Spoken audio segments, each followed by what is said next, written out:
Welcome. Little Thursday SportsCage action. If you're watching the stream, don't fret. We're going to be getting that going here.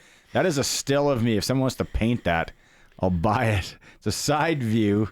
Receding hairline's not bad. No, it's pretty good. Yeah. Pretty good. Yeah. As a bald guy, is that receding hairline okay? Yeah, that's pretty good hairline, actually. Yeah, you should be pretty happy with that. Yeah, I'd keep that if I were you. Yeah. It's Barney Shynkaruk and Sharky here. Allen and Colson on the other side of the board. It's a quarterfinal day for Team Canada at the World Juniors. That'll be front and center for us as we get rolling here. We're going to have in hour 3 Regina legend when it comes to the hockey world. How many teams did he totally play on again? Oh, I want to say it's 16. I want to say it's just 12. 12. I thought it was 12? 11 or looking 12. up today. Mike Sillinger is going to join us fresh off the golf course at around 5 o'clock. We are hoping. With Silly, you never know. There's a lot of things that could go press. Could be a late press and a couple extra holes on the course. But Mike Sillinger played in the 1991 World Junior in Saskatchewan. We interviewed him on the Monday Nooner years ago when we first started it. He has some really good stories and memories about 91. So that'll be in hour 3. Hour 2, I'm going backwards today. Hour 2 is for Glen Suitor. That's when he's going to pop in today. Talk some CFL. If you have any CFL questions out there that you're kind of curious about right now that you think Glen might be the guy to answer them, shoot him in to the Capital Ford text line, 936-6262, 306-936-6262, Capital Ford Lincoln, Saskatchewan's #1 Ford retailer.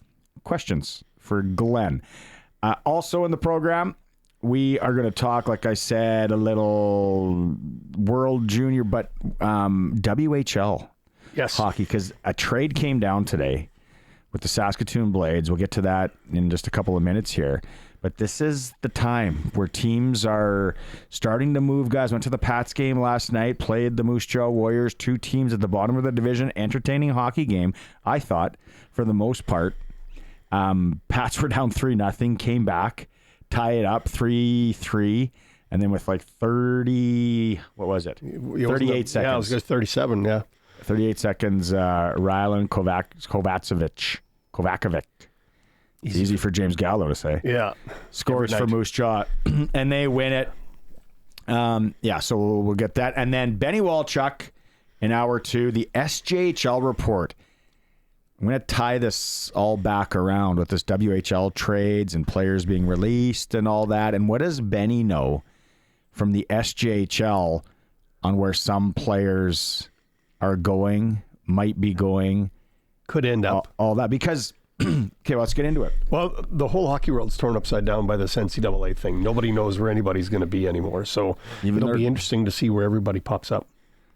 Yeah. And I was just talking to a guy at the gym today, Craig Ulmer. Shout out Ryan Ulmer from the Pat Canadians, which had a hell of a run. Wow. We'll get to that in a bit, the Max. And he was saying, it's interesting. Like our WHL teams, is it going to be an older league? Are they going to, is there going to be the older guys, or going to stay the younger thing? People are thinking both ways of it. What's the guarantee when you sign a kid at 15 to play at 16? Well, some people are saying there's going to be a 2 year. You got to give 2 years. So hypothetically, let's say the phenom around here, speaking of the Circle K, tournament. And did you guys know this? Tournament MVP, yes. Maddox Schultz, as a 14-year-old. Okay, and the people are like, if they don't know hockey out there, kid, perspective here. It is a tournament for 15, 16, and 17-year-olds. A lot of 16 and 17-year-olds. And the American teams had 18-year-olds that are turning, some of them are turning 19 this week. So he's 14. 14 to 19 as an athlete, high performance or not, is a massive jump unless you're like a Romanian gymnast. You want to be older and stronger. Yes. Yeah. Huge thing. And as you're watching World Juniors and you're seeing the development of the next guys that we're going to watch go on and move on to the National Hockey League, clearly Maddox Schultz is in the World Junior radar, if you will, if not number one on the radar in terms of kids that are coming up. When you win the MVP of that tournament, and the list is long, and a lot of ex-NHLers on that list, it is a prestigious tournament to be the best player in. And not only did we get the MVP, we get the best defenseman, Eli Johnson, also from Regina here from the Patsies. Todd Johnson, coach of the Cougar, his oldest boy. And exciting to see that family have some success at that. And I think Jonas Sievertson made the second team All-Star. Yeah.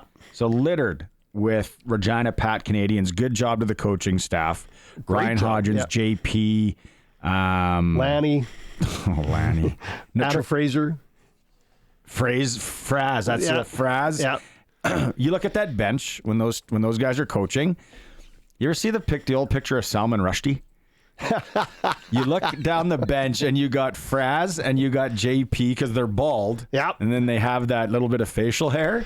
From the side angle, it looks like one of them could be Salman Rushdie. It's also a pretty tough bench between Fraz and Haji on there. Yeah. There's a lot of Pims in that crew if things went sideways. So good job by those guys. And all Cougar alumni, by the way, too.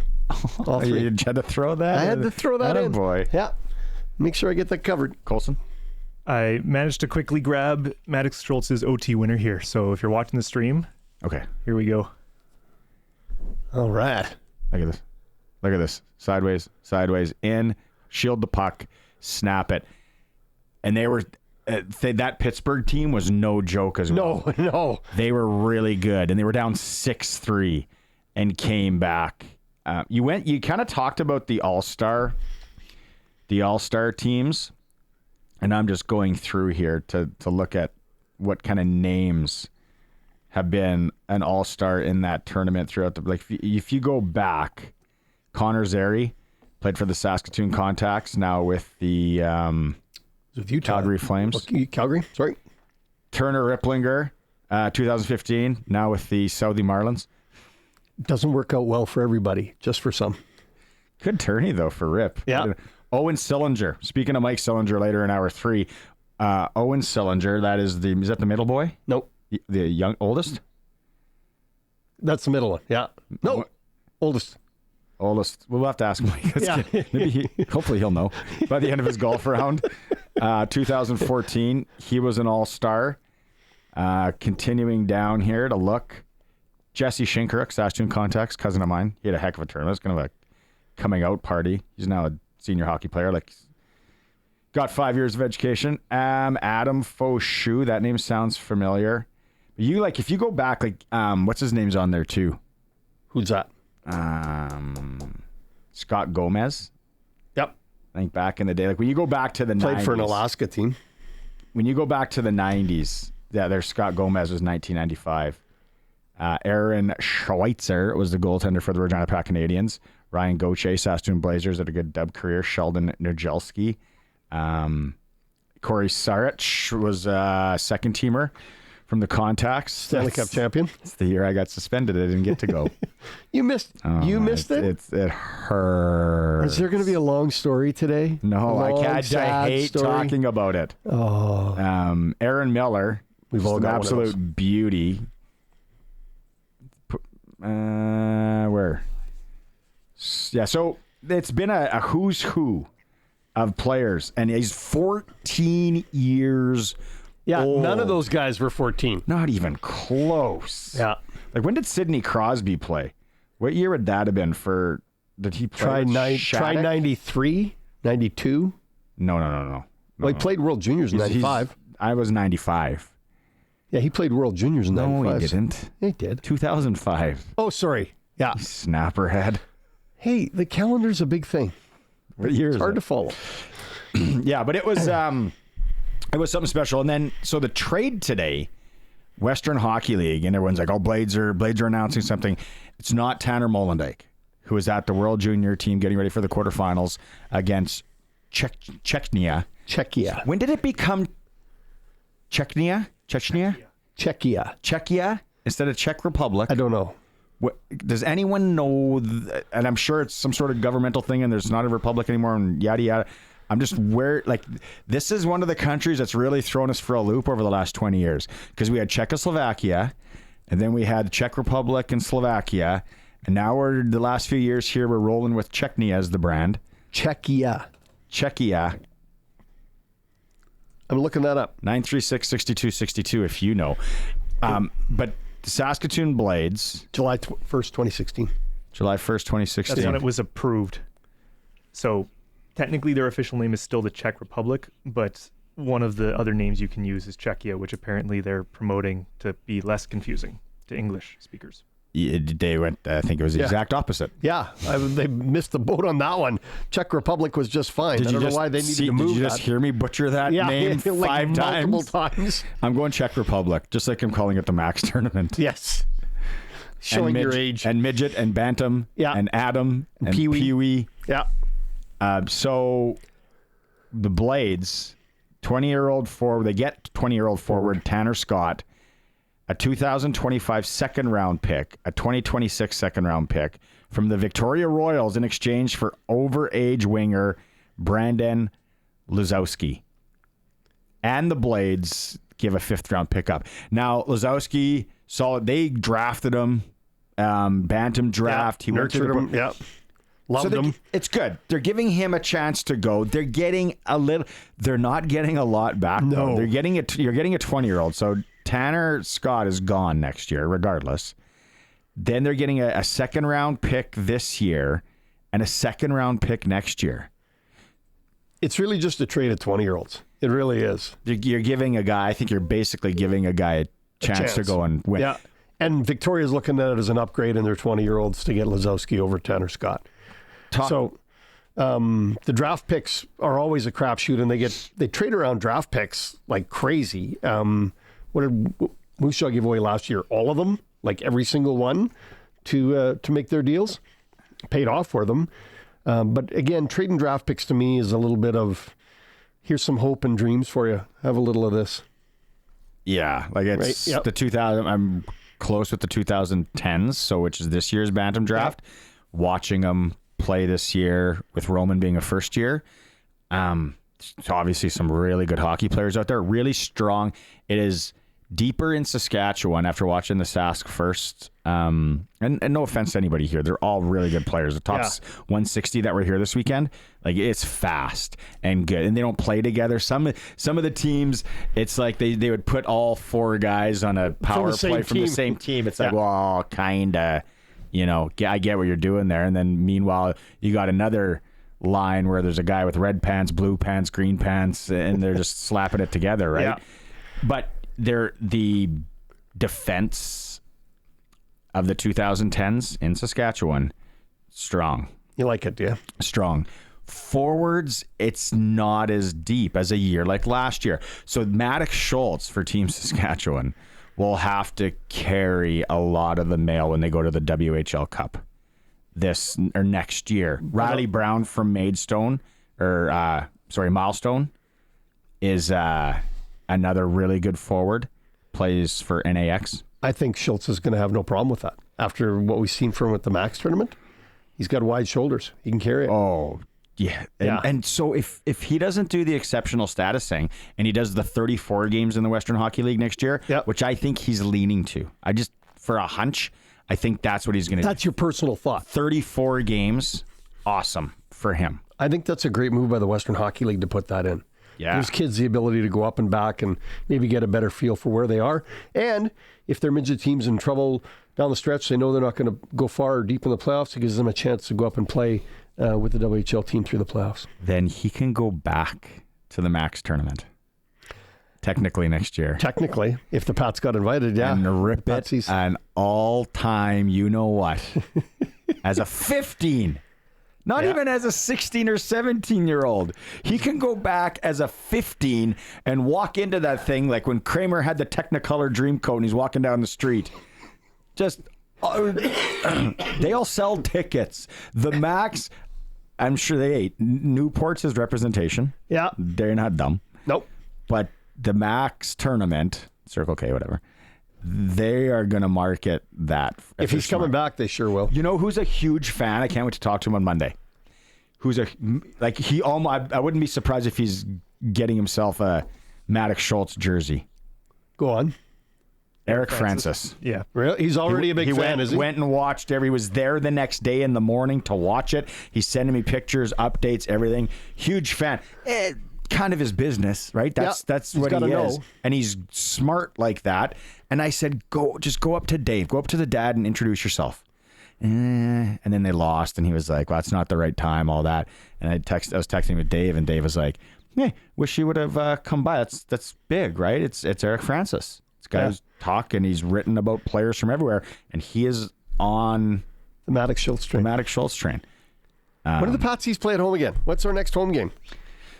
You looked that up. So the Saskatoon Blades make the deal, exchanging 20-year-olds with Victoria. See, the other thing, and I was talking just before I came into the building today with Scott Corral, who likes to chat hockey all the time. All the time. Shout out Suitor. And we were talking about the Western Conference in the Western Hockey League is an absolute bloodbath. It's full. It's right to the top full. And the rumors that you hear online, you see online, and you hear is some of these teams that aren't loading up are wanting to get in the mixer. And I'm talking the Prince Georges, the Tri-City Americans are maybe Why thinking. would Prince George not load up? They're right there. Victoria's loading up. Victoria got the kid yesterday from Wenatchee. Yep. I don't want to butcher his. I've been butchering names all day so far. It's a gift. But you got Everett, Prince George, Spokane, Victoria, Portland, Tri-City, Vancouver. Wenatchee's holding on to that. But if you stop it at 6 and the Tri-City Americans there, that is going to be so hard to come out of the Western Conference. The Central is no joke as well. No. You got Medhat, you got Calgary, and you got Lethbridge. They're all playing well. They're all doing really well. No offense to the Eastern Conference. This ain't your year. No. But it was their year a couple of years ago, right? It was their year. This year, Eastern Conference, they should just let these teams take the ice out, save the utility bills, and let the Central Division battle it out. Yeah. Send some kids for some extra training and Hit the breaker. Yeah. Got no ice. Sorry, can't play tonight. And you're gonna have if it started right now, I think this is how it works. It's one versus 8. Yeah.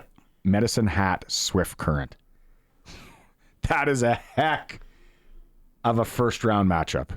Really? Is that our 1-8 in Medicine Hat Swift Current? Okay. In the Eastern Conference. But I don't know if that's how it works though. There's some weird. They changed it a few years ago. I shouldn't put my foot in my mouth. Okay. I've already hacked up a bunch of names. Ugh. You got me searching everything in the world online today. Nice. So Moose Jaw play January 16th. Against at Moose home? Jaw. That's their home game. Oh, that's a good game. Moose Jaw. Moose Jaw, yeah. Yeah. SportsCage Live. What day of the week is that? Thursday. You guys want to go to Patsy's game? 7 o'clock start? Probably 8 p.m.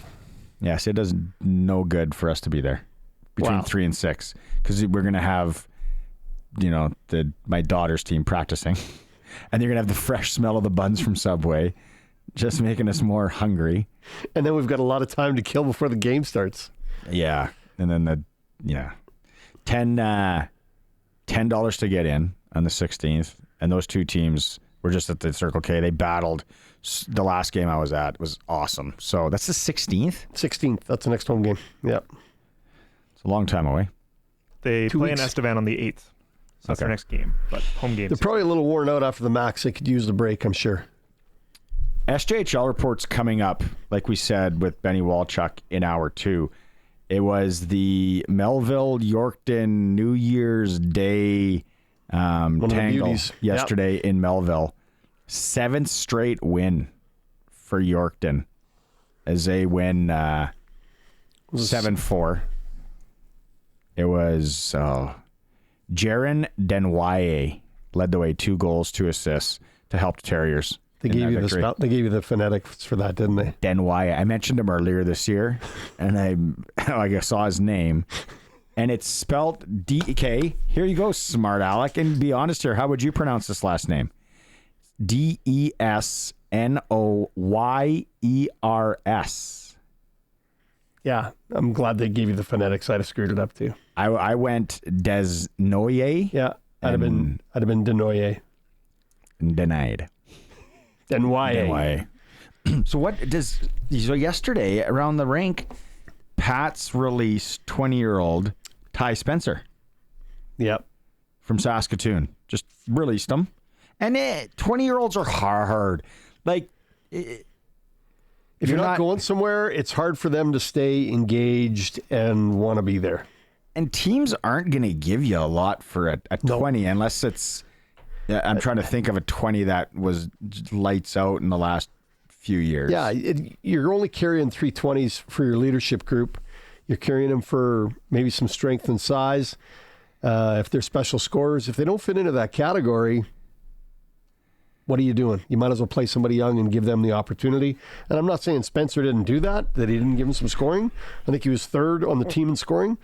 But again, 20-year-olds need to be exceptional in the room and on the ice. And I don't know if Spencer brought enough in both of those situations. It's not a knock on the young man. No, I think he did. I think what I would think is the Pats are really young. Can we not lie? Can we look and just be honest here? They want Maddox Schultz. They want that pick. So they want to stay as low as they can. Because Edmonton has Moose Jaw's pick and Seattle's. And both those teams are in the basement. They are with the Regina Pats in the basement. So the odds are that Edmonton... They got two cracks at it. Yeah. Yeah. But Regina's there. Now, does Regina say to Edmonton, what do you want to just go away from number one? They don't have to do it till the lottery balls drop. Exactly. Right? So they still could end up in their backyard with the advantage that they need. Does Edmonton force them to do it before the lottery balls drop? Well, I'm sure the conversation's going to take place. Oh, if I'm Edmonton, yeah. I'm like, no. Do you want to see my card? We're doing this before. See those balls over there? If those things go anywhere near that little, I don't even know how. Where if it's a real, like, it makes me want to play bingo. If it's one of those things that flip out, but I would say you do it. You hold the cards. Well, kind of. Yeah, it'll be tough. It'll be tough for the Pats to have him here and not have him part of their organization. Know that he's right in your backyard. Yeah. Well, then I don't know. Does he play Pat Canadians next year? Or does he go play with NAX if he's property of Edmonton? I think they would look at him, want to have him closer to home, closer to the operation. Yeah. Whether it's... Do the Oilers own the Oil Kings? Yes. Oh. That isn't a bad thing, though. So now you're... now you get to meet Connor McDavid and go practice with him every now and then, or spend some time with him, rather than. Yeah, I was on the pec deck next to McDavid the other day in the gym, and we were talking. Pretty good kid. Yep. Shout out Old Universal pec decks. I don't think the kids never use saw one. I don't think the kids use those anymore. It'd be tough for Alan Miller to have him in the backyard knowing what he's going to be and not take a crack at him. And he is smart. He's gonna do everything possible to get him. He's not going to show any cards. If we have him on the program, no. Why don't you get Al on? Because you think Al's actually going to say something to us about it? Not a chance. He's going to say, I'm not telling those two rubes anything. They'll figure it out on their own. Yeah. I'm definitely trying to get Maddox Schultz. If any GM said they weren't, they'd be lying. Right? They'd be lying.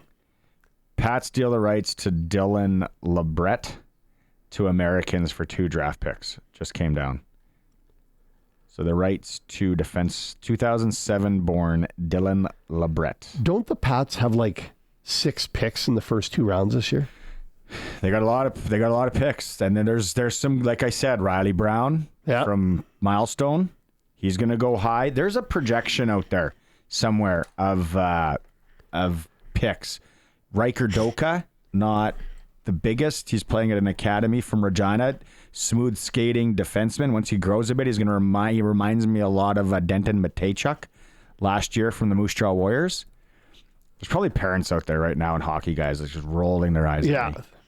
What do That's you? what I call what do you it. do? I What do call you know? it like I see it, though. They got the thing I just pulled up. Schultz is 2 behind a Liam Pugh. Pugh's the other guy. You're not losing by Edmonton. That's the thing. If Edmonton can get something from the Pats, because hey, you guys take Pugh. You guys need him here. You're getting Pugh, and maybe they say no. We want so and so prospect too. What do the Pats do? You got to.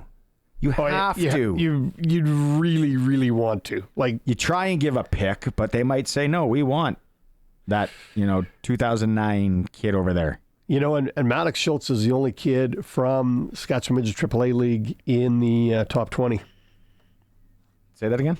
Maddox Schultz is the only kid in this list that I'm looking at from the Midget AAA League that's in the top 20.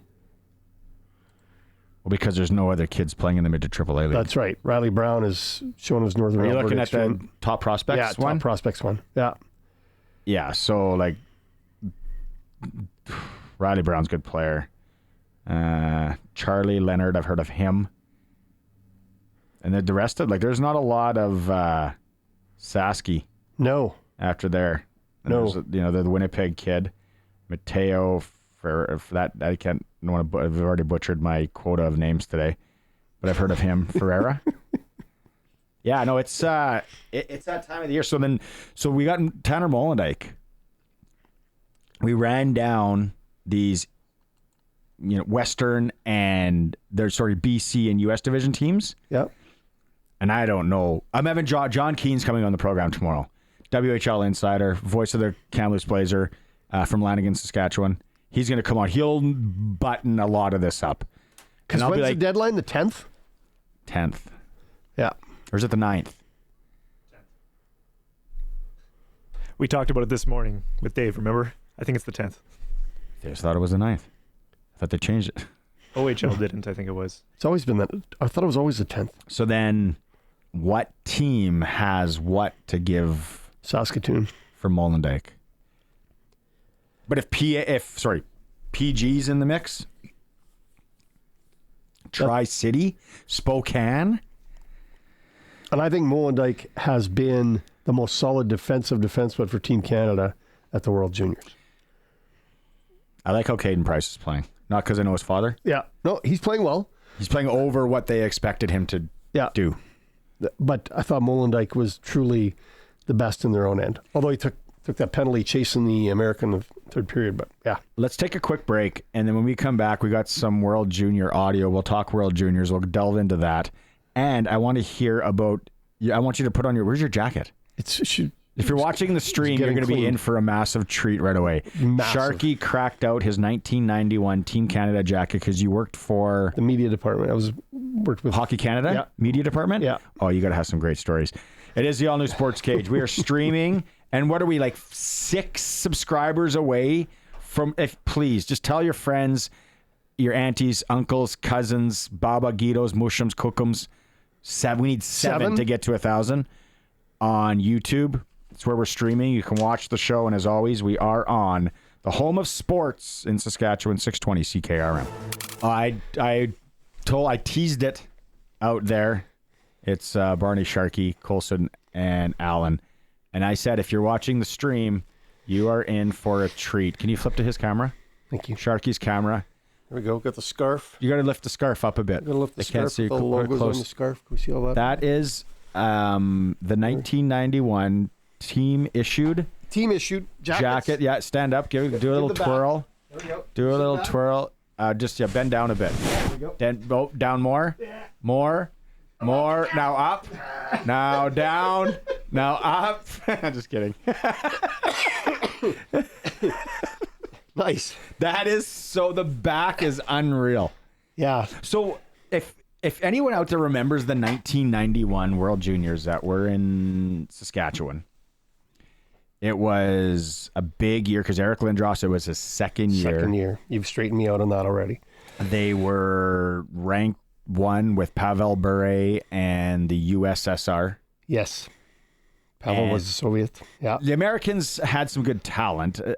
again, I was 13 years old, but I was all over this tournament. And it was so, they had Takla sweaters that you could buy.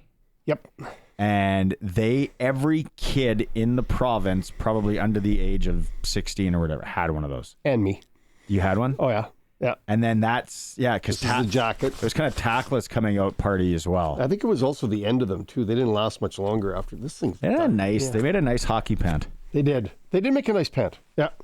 Stick, not so much. I don't even remember the sticks. And a good jersey. Those Canada jerseys slapped, as the kids say. This I can't even take this jacket to a cleaner. They won't even touch it. They're scared the colors will all run.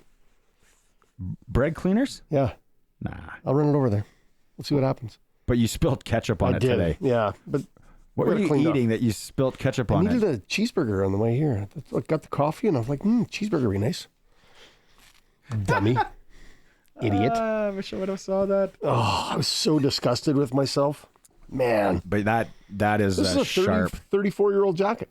And it still fits. I know. Not bad. Okay, so give us your rundown of what you actually did at that tournament. I looked after, so the head media guys, Mike Murray with Hockey Canada, they didn't have the staff or the bodies that they have now. He looked after the team, and I looked after the stuff that prepped for Regina.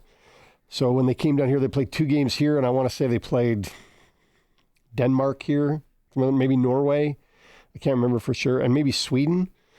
And then looked after feeding him, because in those days, there wasn't the internet or cell phones or anything. You had to pick up a landline or send a smoke signal or some other version of communication with somebody. So I was feeding information to him back in Saskatoon, to the guys sitting by the red phone. And the big night was the night the Finns played the Russians here. Canada needed at least a tie or a Finland win to make sure that they were in a gold medal January 3rd, 1991. And Finland did it. They came back and tied the Russians. They were down 5-3, came back and tied it 5-5, I believe. The Brandt Center back then. Go back.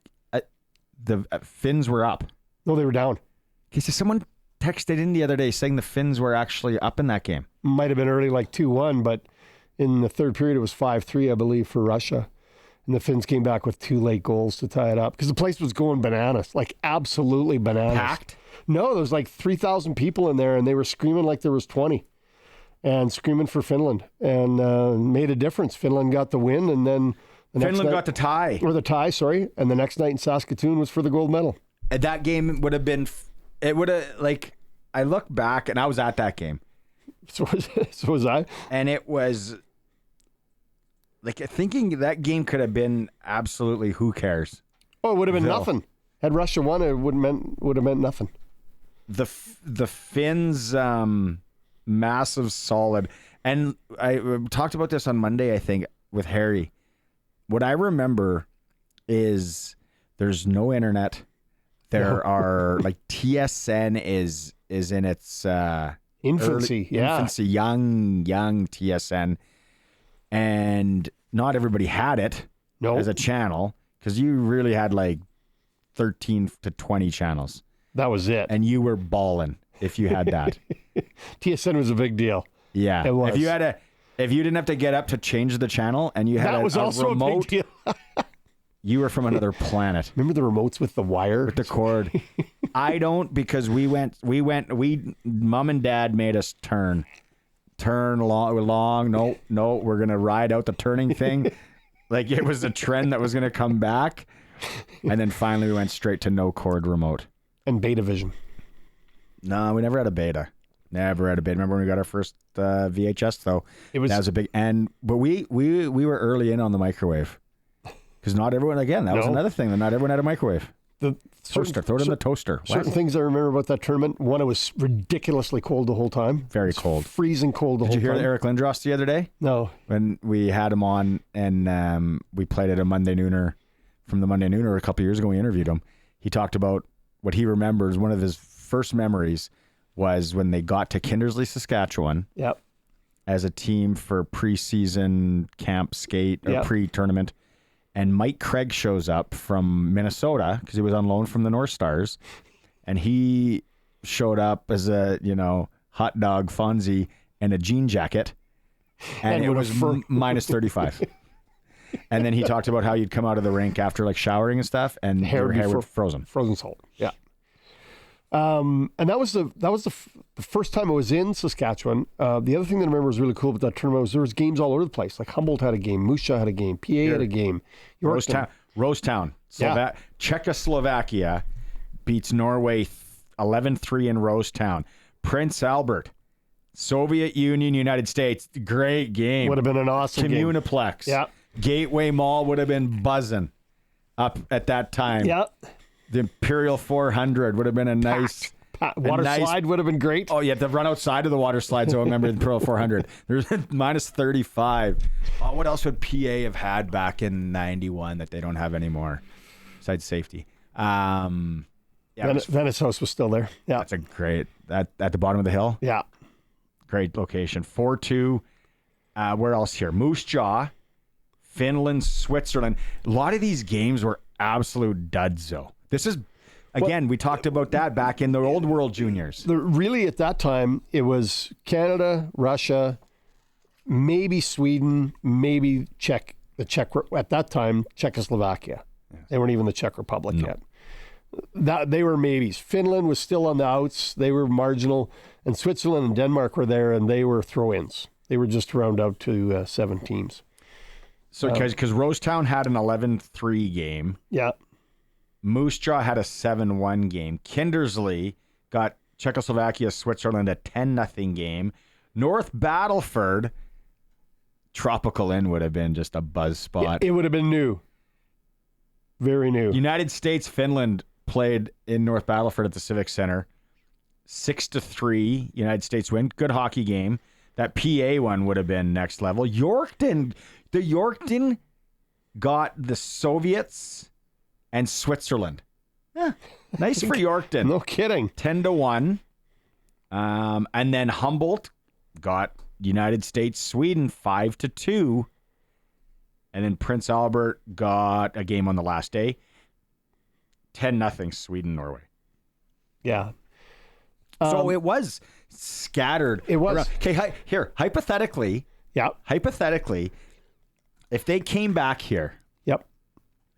Saskatchewan's getting the World Junior. This would never happen because it's all a made-for-TV thing now. It is. And they televise every game. And they've done a great job of doing it. Yeah. But where would you like to see games?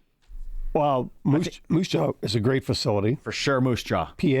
PA for sure. I don't mind North Battleford getting one. I think our 5 Western Hockey League facilities, without a doubt, right? Swifty. Yeah. I think you could take a game to Assiniboia in their new barn. Assiniboia, I don't mind it. Right. Here's a great spot for a game. Go ahead. Maybe even a Canada preliminary game. When they made the bid the other day, or last year, 2 years ago, whatever, that they lost out in, I gave this idea to somebody that was on the committee. I said, you host one of Canada's pre-tournament games, Ochapowace First Nation. Have you been in that rink? No. I've seen pictures, but I haven't been in it. Unbelievable. One of the nicest rinks in the province. Doesn't set up well for television, probably. Yeah, it does. Oh, does it? Yeah, you get a couple Starlinks out there, boom. You're going for one game, and you'd pack it. It would be an event. It would be... Because I remember the preseason of that tournament in 91, Norway played the U of R Cougars in Indian Head. Did they smash them? Cougs did. Cougs won both. Norway's one. In where? Indian Head. Oh, yeah. Yeah, played them out there. There's something else. Meadow Lakes barn before it burnt down would have been a great place. Larange, pretty small, and you're starting to get up there. That's a long way to go. Melford. Kindersley's got a nice barn. Melford, the Northern Lights Palace. Easily. Humboldt, Elgar Peterson. You could easily go there. Kindersley, like you say. new barn? Never been in there. Do they have a new barn? I think so. Don't they? I don't think so. Can someone look up Nipawin's? Google up, please. Yeah, get our Google team on it. Fantastic golf course. But it is. It's a great golf course. I think... I like the Assiniboia play. The TV thing takes a lot of that. It would make it difficult for those TV guys to move that all around. They like when they're set up in their one spot and they go in the trucks there and everything's fine. It's simple. Oh, yeah. It's not easy to move those dome trucks around. No, that's complicated. But I think it would be a very entertaining piece.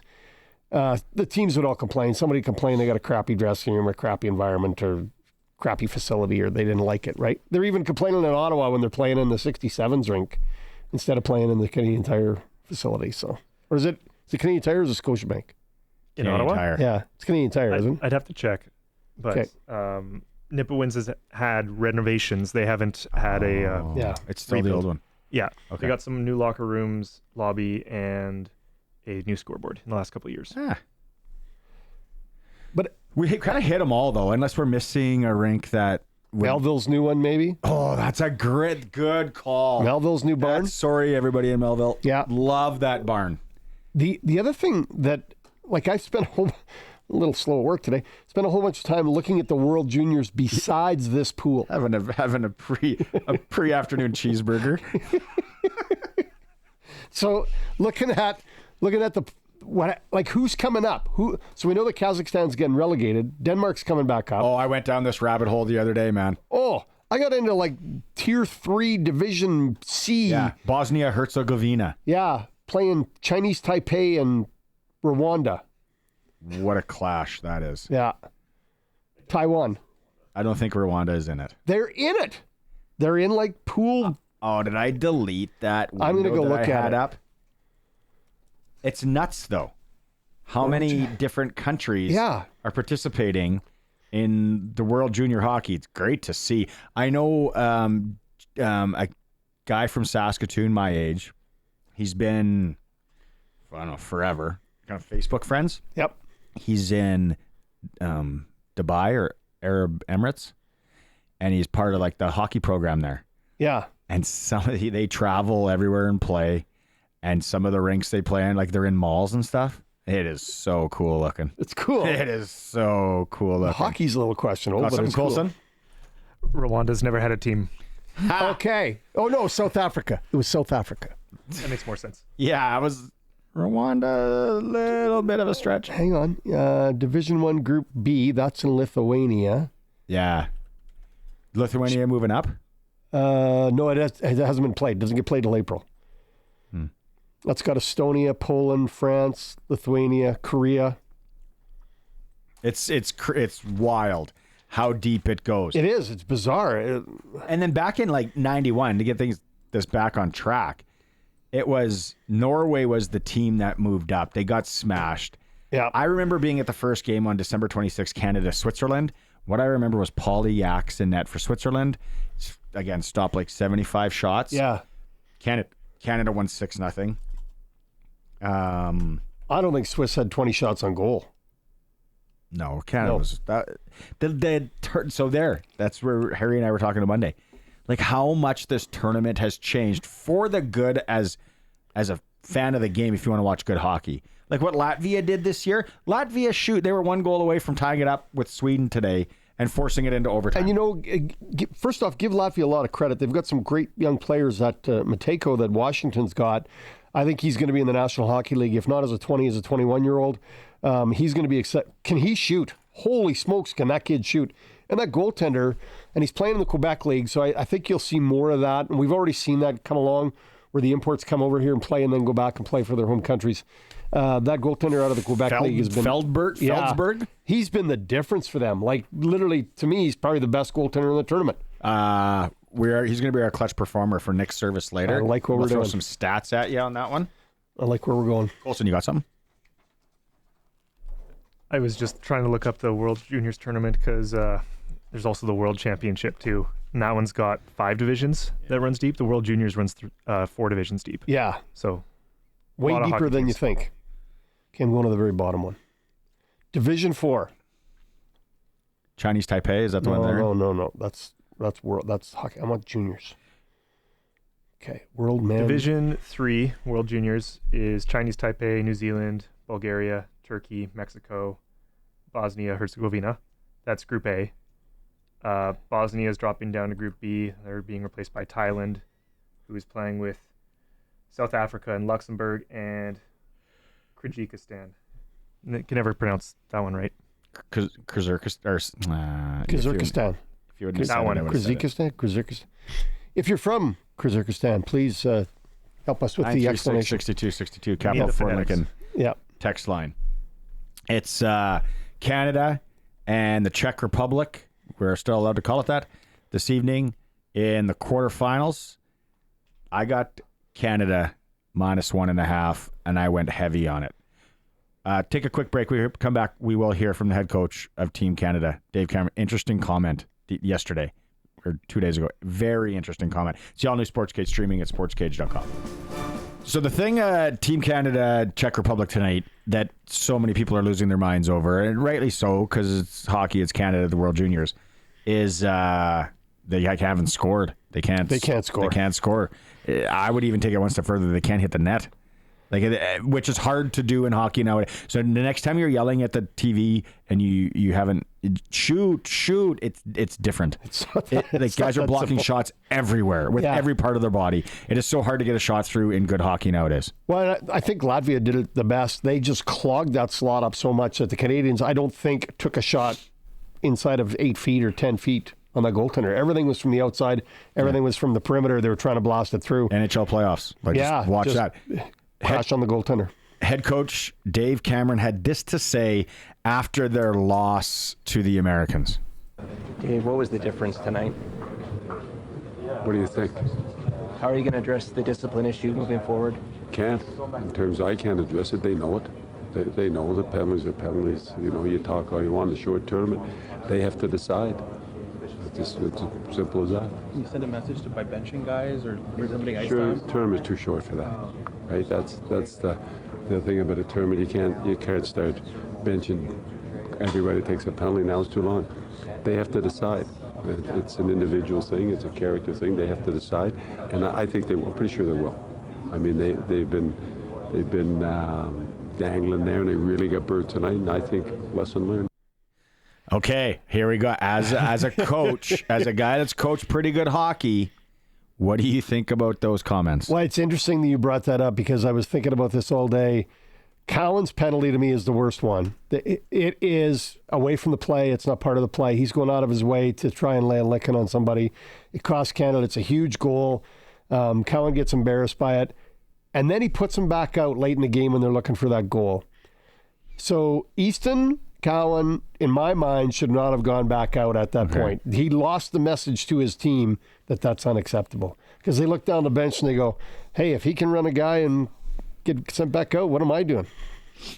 Way better coach than I'll ever be. He's got all of his credentials. Yeah. Obviously, to coach in this, he needed. It's too short of a tournament to bench guys. Maybe that is true. Maybe that is right. Maybe. It's also too short of a tournament to not score and have your team an absolute dumpster fire. It's too short of a turn to let something like that get away, because that spark will ignite a bomb and it's gone. You can't get it back. So he whatever he's going to say to them in the room and whatever he's going to preach to them. And again, Canada's got what, 7 goals against and 5 are shorthanded. Like they're all on the PK. They need to do a better job on their PK, and the way you do a better job on your PK is not take penalties. Berkeley Catton from Saskatoon is actually not an underage, but he's 18. He can play in this next year. Yep. Gavin McKenna can play in this another 2 years. Yep. They've been leaned on, I think, more than anyone thought, to be the offensive push here. Well, they've carried some of that load or carried some of that opportunity. The other one that's impressed me the most is how he's using Tanner Howe and Braden Yager. They're his first 2 on the penalty kill. They've done a great job on the PK. It's the second group on the PK that's let the goals in, not the first group.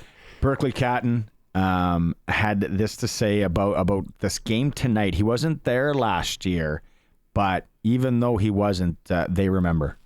This is a huge game, and obviously tough watching your country lose in the quarterfinals. So I think the guys in the room that were there last year are using that as fuel, and the guys who watched it, same. So we're ready to go for that.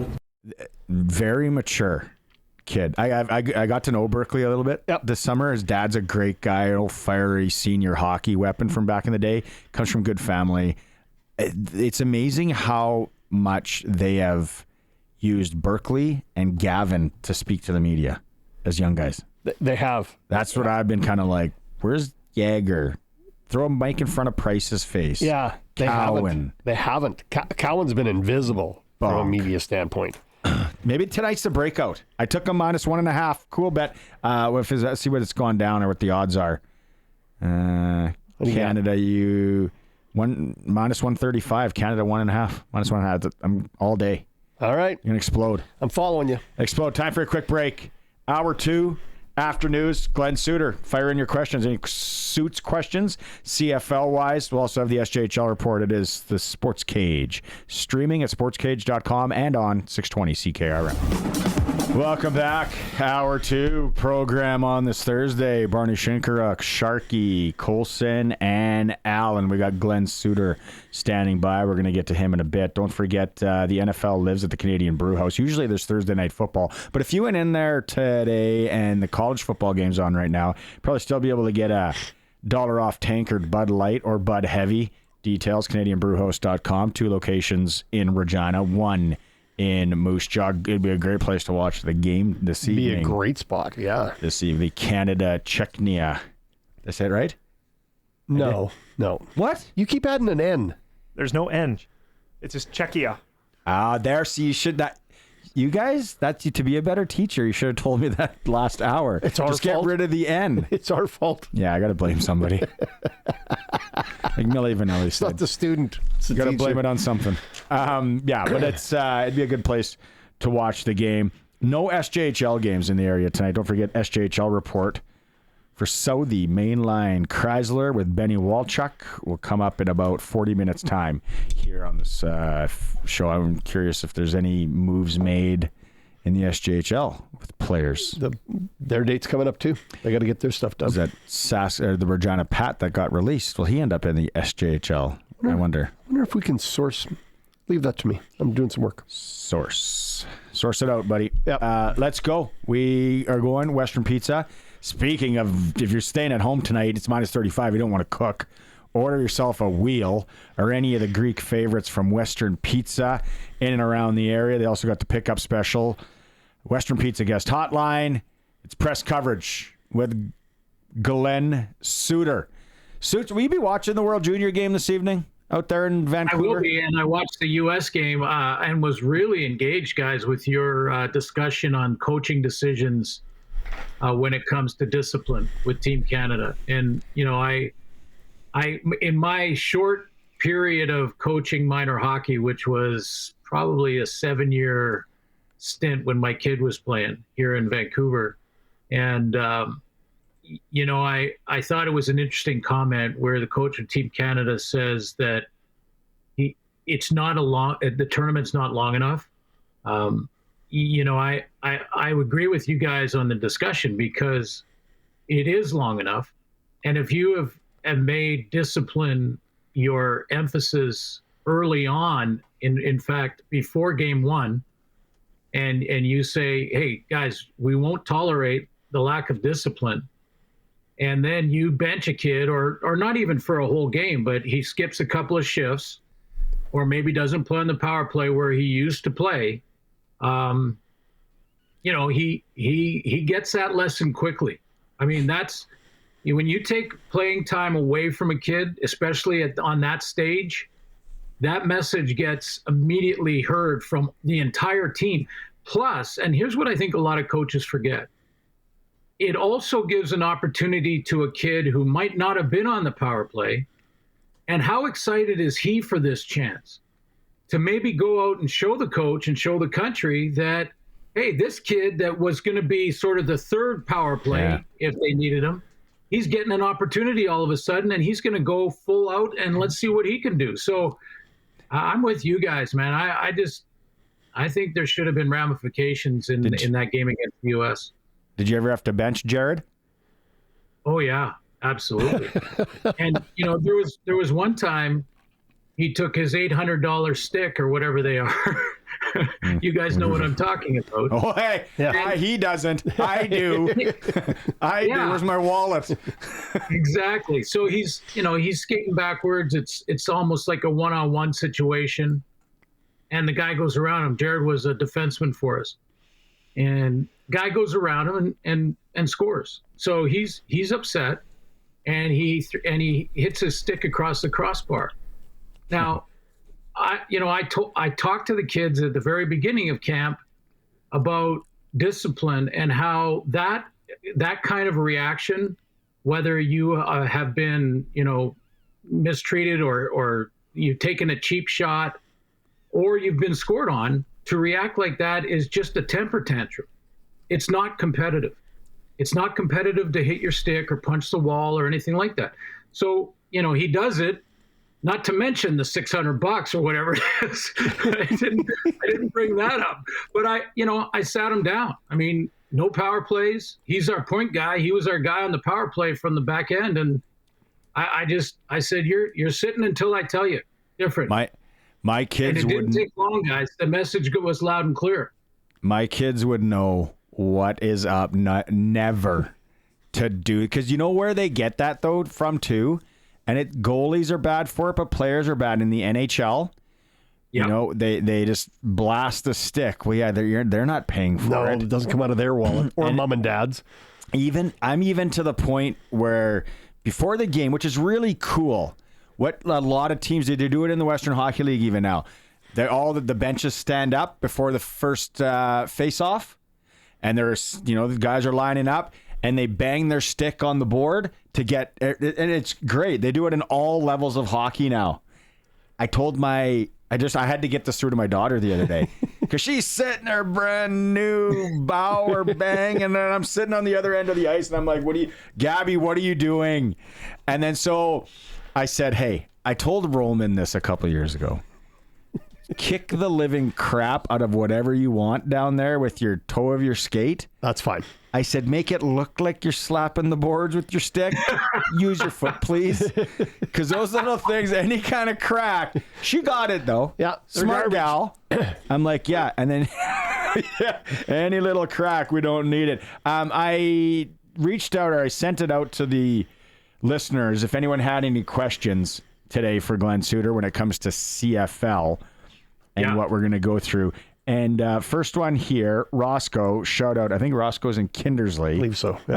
I'm coming to your town on Saturday, Roscoe.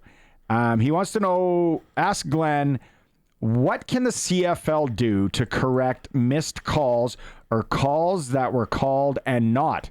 Also, speeding up the reviews.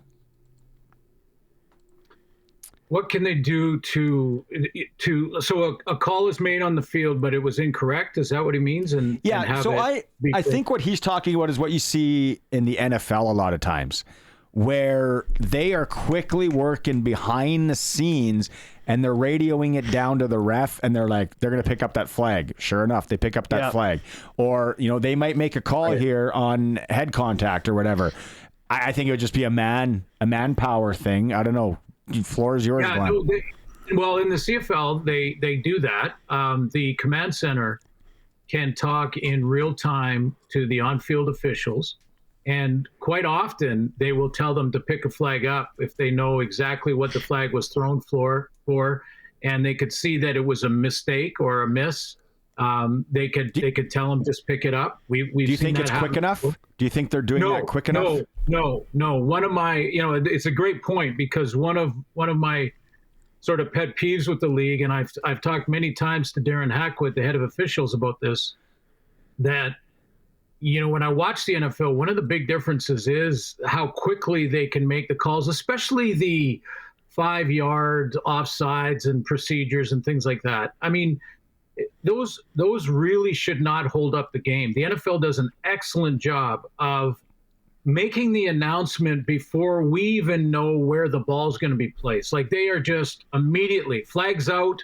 They turn around. They don't have to walk. We've been telling officials from a TV point of view that in order to make the announcement on a penalty, you don't have to walk to a space in the field. We can get you with our cameras no matter where you are.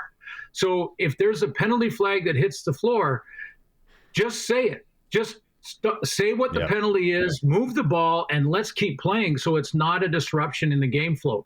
And, I think they're improving, and they have improved over the last couple of years. Darren is certainly aware of it.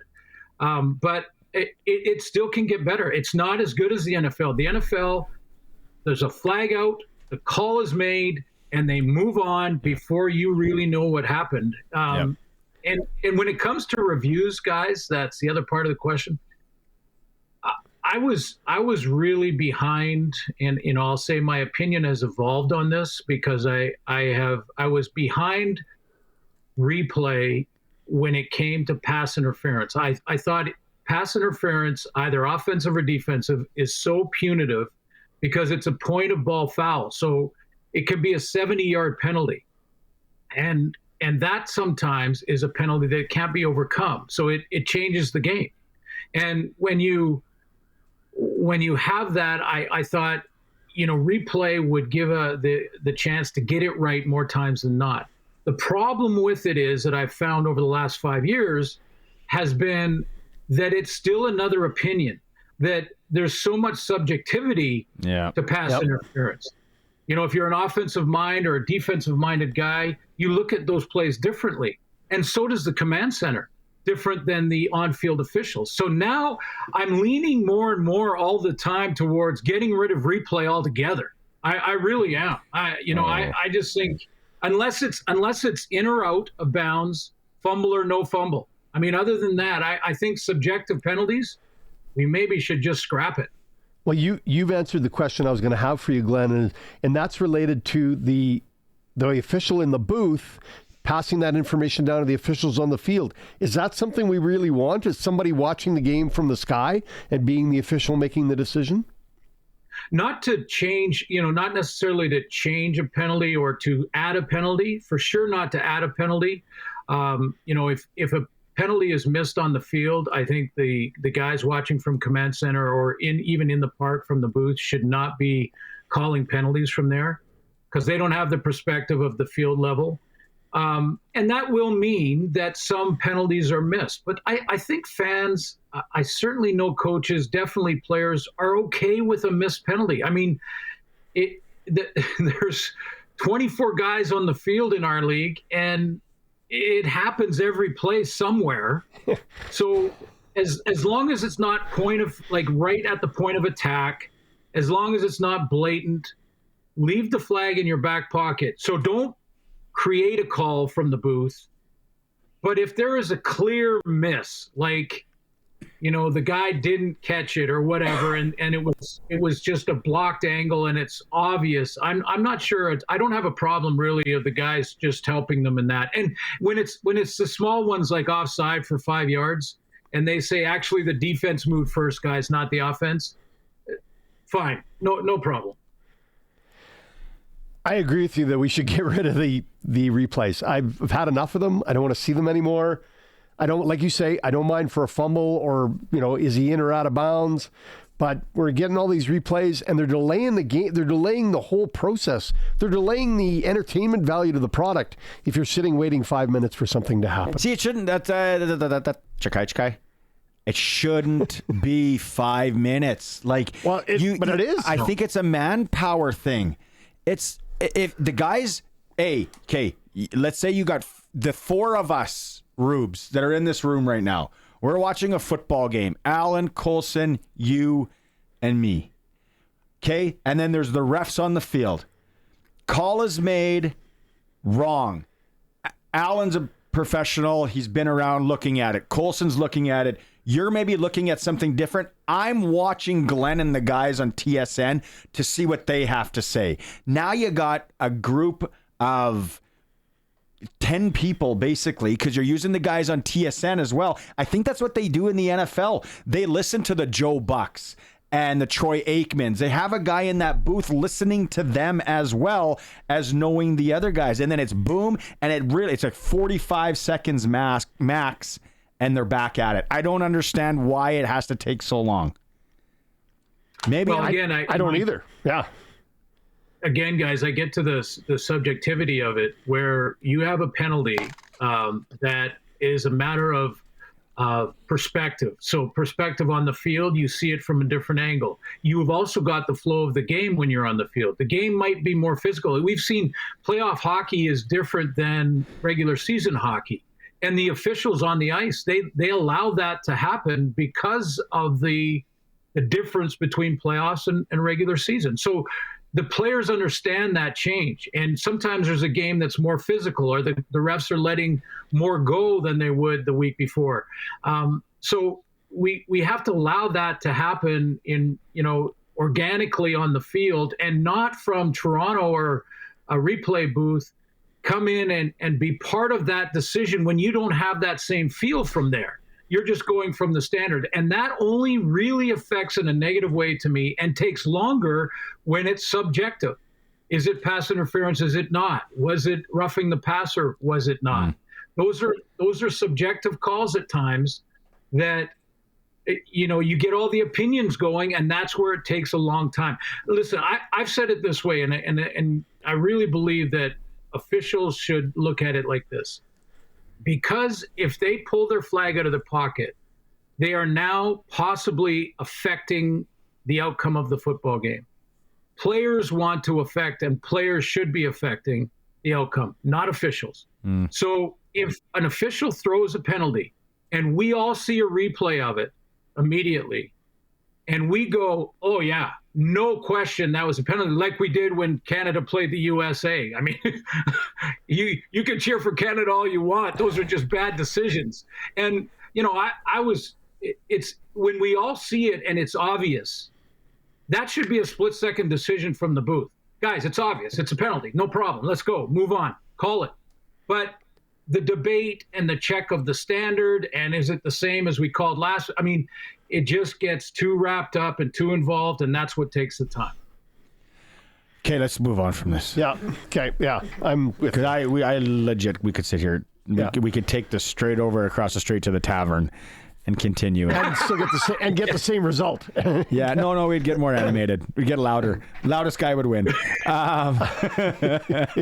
Hey, news in BC today, coaching staff wise, we got Mike Benavides is in as the DC. Ryan Phillips getting demoted. And it looks like Kelly Bates, Sasky weapon from Humboldt, Saskatchewan, is out. I don't know about the decision with Kelly, but that is an interesting one when you talk about the demotion. I would say that both Mike Benavides and Ryan Phillips, who was the defensive coordinator in Vancouver, both of those guys last year probably worked together. They were, 1 and 1A as far as the DC goes. So I don't think this is a major kind of shift in that approach.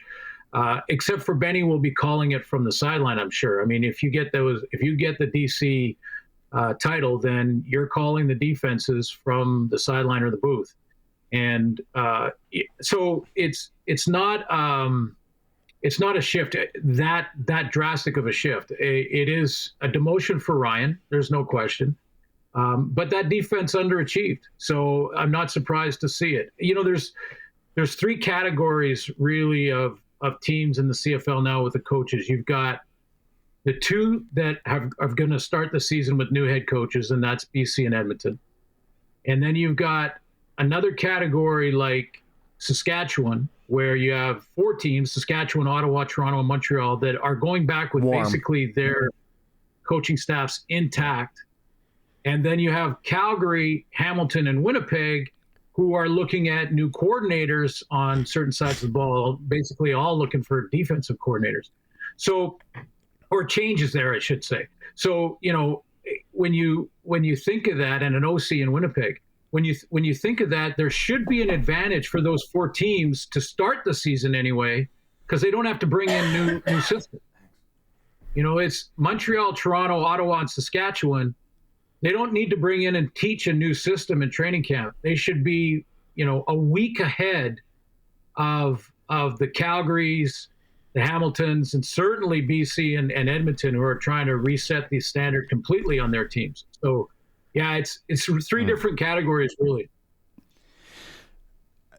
Okay, my last question for you is if right now, as we are into 2025, second day of January, hard to believe, what team do you feel has, if you were going to grade teams, who's had the best offseason as far as structuring their staff? I'm for consistency, especially when you've shown growth, and so Saskatchewan would be in that category. I think Montreal will hit the ground running in training camp. Their first day is going to be big. The Grey Cup champion Argos, those teams that I mentioned, out of those 4 teams, Ottawa's probably got more questions to answer, and they'll have more pressure on them because this coaching staff with Bob Dice leading the group has had a couple of years now to build it, and they haven't got there yet. So I would say Saskatchewan and Montreal, Toronto have a chance to really start on the fly in training camp early here. Edmonton and BC are going to be, how do these teams respond to their new head coaches, their new coordinators? How does Nathan Rourke in Vancouver work with Buck Pierce and a Winnipeg style of offense? Who is the Nick Dembski in BC's, formation when now Buck is there, and Nick was so important in his offense in Winnipeg. And, Calgary's looking at new coordinators. So, and so is Hamilton, and Winnipeg hasn't even named their OC yet. And we got the draft coming up soon and things like that, free agency. So they've got to get on that. Toronto quarterbacks. Where are we at with this scenario in Toronto? Arbuckle. But are they bringing back Kelly? Or are they waiting to see if he's healthy? As far as I know, they'll see exactly where he is physically. Yeah, I mean, he should be able to be back fairly close to the start of the season, if maybe not training camp. I haven't heard an update on that on a medical report there, but yeah, I think the intent is to get him back healthy and get him back to starting lineup. Okay, one more from our fine listeners on the Capital Ford Lincoln text line. Travis in Regina says, with the news of the Red Blacks' plans for a new North Side stands, positive in my mind, he says, can the Stamps maybe do this at McMahon? Is this an option for a league or team doing one side at a time, or is McMahon too far gone? No, I think it's first of all, a great location. One of the great benefits of the Calgary situation for me is walking through that parking lot and see all the tailgating going on. Calgary and Hamilton have outstanding tailgating before games in the summer, and I'll be the judge of that when I go. It is good. You check it out, Barney, because it's really good. I wish I could have a beverage or two, but as I'm walking to work often, I'll go down and say hi to a lot of the guys that are tailgating down there and ladies and talk some football. But I think absolutely, to answer the question, I mean, I'm not an engineer, but I would suggest that, we've even gone through the model where in Vancouver, for instance, when there was renovations and new, the stadium changing, they played in a temporary field for a while, and they played down at the P&E in Vancouver, and the temporary stadium for a year or two to bridge new renovations, to me, is well worth it. And you can pack those houses and get a brand new stadium with new boxes and things like that to sell. Yeah, I think Calgary has got to look at it. They've got to look at it. All right. Well, put your best Team Canada gear on tonight. Cheer loud. Remember when you were that Sharky, man. Sharky, you should see this jacket he has, Glenn. Get up and stand up and put it on for the man. All right, hang on. This is his from 1991 World Juniors when they were in Saskatchewan. He worked for Hockey Canada on the media side. And this is a legendary parka. There we go. Oh, isn't that nice? That. This should come. It is so nice that they could come out with that next year in a retro form, and they would sell a whack of them. All right. I love it. There's a marketing tip. In fact, if you're traveling to Europe, you are set, because there's no question what country you come from. Yeah. Hey, that guy will drink with us. He's from Canada. Yeah. Get him a beer. Yeah, exactly. Awesome, Glenn. Thanks, buddy. Thanks so much. Okay, go Team Canada. Let's go. Yeah, there Thanks, we go. That is Glen Suitor in press coverage and that is Sharky in his awesome 91 If you're tackle. watching the stream, how close are we now to 1,000, boys? We're one away. Come on, someone out. Be the 1,000th. Be the 1,000th. We need one more subscriber on YouTube to get to 1,000. One. Come on. I'll tell you how we got to 999 on the break. Friend of mine. Oh, right on. Love it. See it happen. going See what deep. happens when you have friends, Sharky? Yeah, I've heard of it. They reach. All right, so let's take a quick break. Still got a little SJHL report coming up in this hour. More World Junior talk and stories and a lot of fun. So you're always welcome to jump in on the Capital Ford Lincoln text line at 936-6262. You know what I want? Actually, pause. Before we go to break, let's get this out of the way. Clutch Performer. Okay. For Nick Service in Emerald Park, your local Massey Ferguson, Challenger, Rogator, Gleaner, and Fent dealer. You call the fine folks at Nick Service, 781-1077. I don't know if you guys have one, but I am going with the goaltender from Latvia, Excellent choice. Feldsbergs. Excellent choice. Get this. Colson looked this up for me. I confirmed it. 176 shots in 4 games. 100 what? He faced 176 pieces of rubber In the first 4. in 4 games. Isn't it cut? That's crazy. that's a lot of rubber. Yeah. What is That's it? a lot of time. .926 save percentage. I'm not saying he can play, but have a look at him. We will be talking about this guy for just what he did at the tournament, even if he doesn't go on.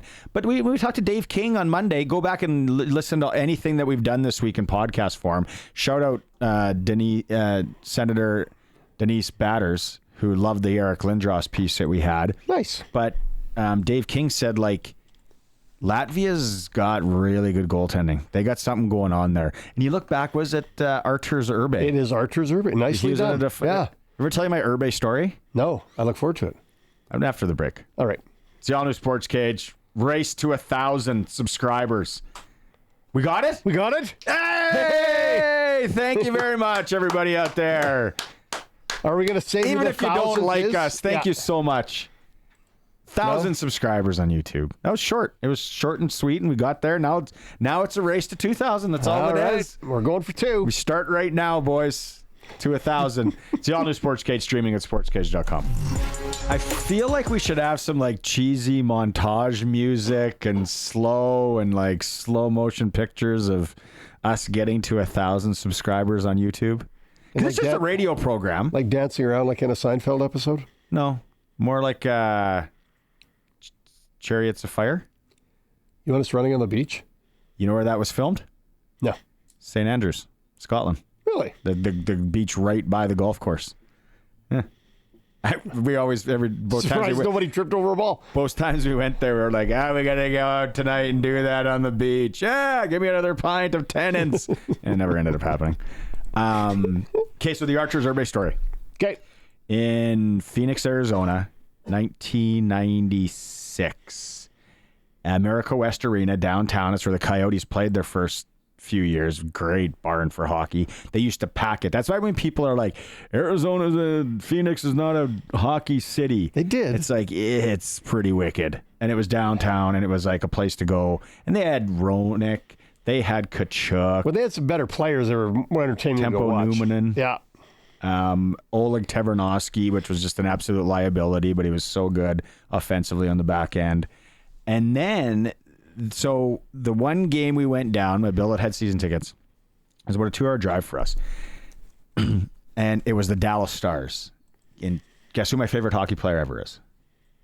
Mike Modano. Mike Modano. Got to go down with the fellas. So we load up, go down, and this is the first year. The security was really loose. It wasn't the Phoenix Suns weren't playing, right? And Charles Barkley. It was the hockey team.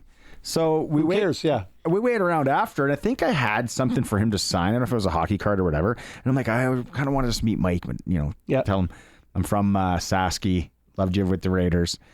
So we kind of wait by the Zamboni in the stands, and West Side kid. Kind of know. I'm like, there's no one here. And I'm like, well, let's just keep walking. So we kind of walk underneath, All of a sudden, it's all like it's Keith Kachuk. I'll remember this. Bud Light used to have the clear bottles, and they're a big sponsor of the NHL. Oh, yeah, I remember that. He had the clear Bud Light, which made me want to drink it. It just looks like the clear bottle, like Miller Genuine Draft nowadays. Yep. And then the other one was an empty one, and he had a massive dinger in as a spitter. And then Ronick was down there, and it was like all the Coyotes and their wives and Pan or just hanging around, Puck Bunny, whatever they were. And then we're just kind of walking, and I'm like, just act like you've been here before. Yep. And then so we kind of we're going to this elevator, and I'm like, there he is, Mike Modano. And I'm like, hey, Mike, sort of bother you, can get an autograph. Loved you when you were with the PA Raiders. He goes, what? He goes, what? And I said, I'm from Saskatoon. And I said, used to watch you. You're my favorite player. He's like, wow. He said, that's cool. And I'm like, yeah, got cabin at Waskasiu, family, been up there, love PA, lots of friends. He's like, wow, this conversation, right? And it totally threw him for a loop. So then we go up the elevator, and there's like 4 or 5 of us. All of a sudden, this little guy gets in behind, very Eastern European looking, and shorter than any of us. I look, and I'm like, that is Arturs Urbe. That's the goalie. And I'm like, hey, you're Arturs Urbe, the goalie. He goes, yes. He goes, hey, guys, how's it going? He goes, hey. I remember this exactly how it sounded. He goes, so, how does it feel to have hockey in Phoenix? And I said, it's awesome. I said, but I am from Saskatoon, Saskatchewan. His head almost exploded. He was like, what? He goes, like, why are you here? What is it? And I said, long story, but he was so small. He was like 5'7", but so good. Yeah. And he used that same, I read something just a little while ago on him. A Latvian goaltender, Arturs, he used the same gear. He wouldn't change his gear. No, he had like the oldest looking pads. That horsehide pads that he wore forever. Again, like you see better gear at the ODR wherever you are right now. Kids are better dressed. But these Latvian goaltenders, and this Latvian goaltender that did it for Latvia, they were close with the Swedes again today. Yeah, they got outshot, but he gave them a chance every game. Every game. Feldsbergs? That's our player of the week. Or I'm 0 for 13 on names today. So let's just add that one. And Czechia. There's a lot of good Mike Modano stories from this part of the world. He was so good. He was. Could just fly. No one really has ever made the jersey do that. What Mike? It can hang out the back like a weird. flag. Someone needs to do an ESPN 30 for 30 on why Modano's jersey was the only one that ever kind of. Do you think he had a bigger one? That. I love that you're still wearing the jacket. Just noticed that. Speaking of awesome attire, it's getting warm. I'm not going to lie to you. Can I borrow that one day? Sure. And where's the scarf? It's right here. Yeah, that's great. Because it was, we had Greg on the other day from Piffle's podcast, and he's from Moosomin, and he was talking about minor hockey. He remembers the 1991 World Juniors because they gave all minor hockey kids the little skate towel with all the countries on it and the logo. And I was like, I don't think we ever got that in Saskatoon with the Bobcats. And then I started thinking it, and I'm like, that thing is I think it's in my mom's basement in a box, and it's got pins on it. I used it at collecting pins. Yeah, I had all the pins on this flag too, or on the scarf at one time. You would be pin on flag guy. Well, you didn't hanging out at the patch or the beer gardens, whatever it was. Often the guys would just come up from the different countries, and of course I had the Hockey Canada stuff on. Would often offer that stuff to you. They thought you were a big deal. Thought I was a big deal. Nothing. I'm the backup media guy. Which instrumental in making that call after Finland and Russia tied. Yeah, that was pretty exciting. Yeah, and then had to boogie up to Saskatoon for the gold medal game. Cold. It was cold. How did you get up there? What vehicle? Yeah, drove up. What kind of vehicle? Oh, what was I driving back then? I think I already got rid of the Camaro. Yeah. You would be winter Camaro guy too. You didn't have a choice in those days. You had one car. Just out of university. Yeah. And that's what you went with. You went in Saskatchewan? That's kind of something stupid that I would have done too. I drove it for like 5 years going to university. No winter tires, real drive. Yeah. Spun out everywhere. Like you think about it going back. You probably drove it to senior games. Yep. Drove it everywhere. Oh, we were dumb. We are dumb. It was one cool car though. Oh, I miss that car. Let's take a quick break, and then we're going to get SJHL going here. We're going to get the SJHL report with Benny Walchuk. He's going to join us. It is the all-new Sports Cage. Thank you, everybody. We're over 1,000 subscribers on YouTube. Big day. It is a big day. We'll always remember this day, January 2nd, 2025. The all-new Sports Cage, streaming at sportscage.com. Have you been out to the new... Yeah, the heavy rock music means Benny Walchuk is in the house in the SJHL report for Saudi Mainland Chrysler, new king of trucks. There he is. What's it say on that hoodie there? We're trying to look because it's can't... Oh, that is a sharp... Oh, commish. Like it. Commish. I had to kick and scream to get this thing. So he's like, I might have to wear something for the report, and he finally got me. So I think this is a hand-me-down he probably got, but I'll take it. I just started my kicking and screaming because I think that's a nice hoodie, and then you're complimenting it with the blue Titleist hat. Beautiful. Okay, Benny. So a couple of games the last few days here in the Highway 10 clash. Yorkton and Melville. Yorkton wins both. Yorkton's starting to separate here. Yeah, a little bit. Yeah. First off, just hats off to the crowds. 1,800 people, over 1,800 people in Yorkton, over 1,700 people in Melville. I think 50-50 in Melville was over $6,000 to the winner. So it was just a great turnout for the New Year's Day home and home, which it is each and every year. And yeah, it was a tale of a couple of games, like kind of similar games. Melville got up to a 2-1 goal lead. Yorkton come back. Melville on New Year's Day was able to come back or get up top by 1 goal. Then Yorkton comes back as well. This showed how good their offense can be. I know Keenan Ingram's up to 17 goals. Jaron Denwye, their captain's up to 17 goals. Just shows what their offense can do. And like you said, they're trying to separate themselves up the Viterra division standings, and they've done so right now with a couple of big wins. Yeah, because as it stands right now, it's been an interesting year. Front runners, Yorkton had the losing of the points early in the year, which is a great storyline. Melfort's kind of been, the class of the league again. But it's one of those things, one of those seasons, no offense to Trevor Blevins up in Melfort, who I absolutely love. But it's one of those seasons that I feel that it's going to be that team that's grinding right now. Maybe they're 10 points out. Maybe it is the Kindersley Clippers who got to go on a long road stint here. Maybe it is Humboldt's going to find. So I don't know the league well enough, but something, Benny, just strikes me that it's going to be one of those teams. Yeah, exactly. Like me said, Melfort and Yorkton are playing well right now. Are they going to be a playoff team down the stretch? Probably, but who knows what happens. You said teams that grind their way down the second half of the season, playing playoff hockey since maybe January or February. Yeah. Those are the teams that kind of elevate themselves at the right time in March and April. But Kindersley, like you said, has a very long road stretch. L'Orange is playing every game on the road in January, which I don't know who schedules it. There's a crazy schedule for some of these teams. I know the curling's happening in Kindersley, but L'Orange plays every game in January on the road. They played every game in November at home. So it's crazy how it is. Humboldt is finding their groove as well, because Braden Comasco's come in there, and that's not quite his team he took over since being coming over from Battleford. So he's trying to tinker his roster a little bit and trying to put his game structure in there as well. So it's going to be very, very interesting. I'd like to know what's going on in L'Orange. Did they get the boot for, for that rink? Maybe a big craft fair? Yeah. that rink does it. Ice fishing expose? What do we got going on? Well, they usually have to go on 4 games and 5-night road trips just because how long they are. So they usually do like Malville, Yorkton, Weyburn, Estevan, something like that. So that takes up 5 or 6 days. Yeah, I'm not sure what's going on at the Mel Hagelin Uniplex here in January. Hey, as we are now... Are they on the same deadline as Western Hockey League? Are they January 10th if they got everything finalized up?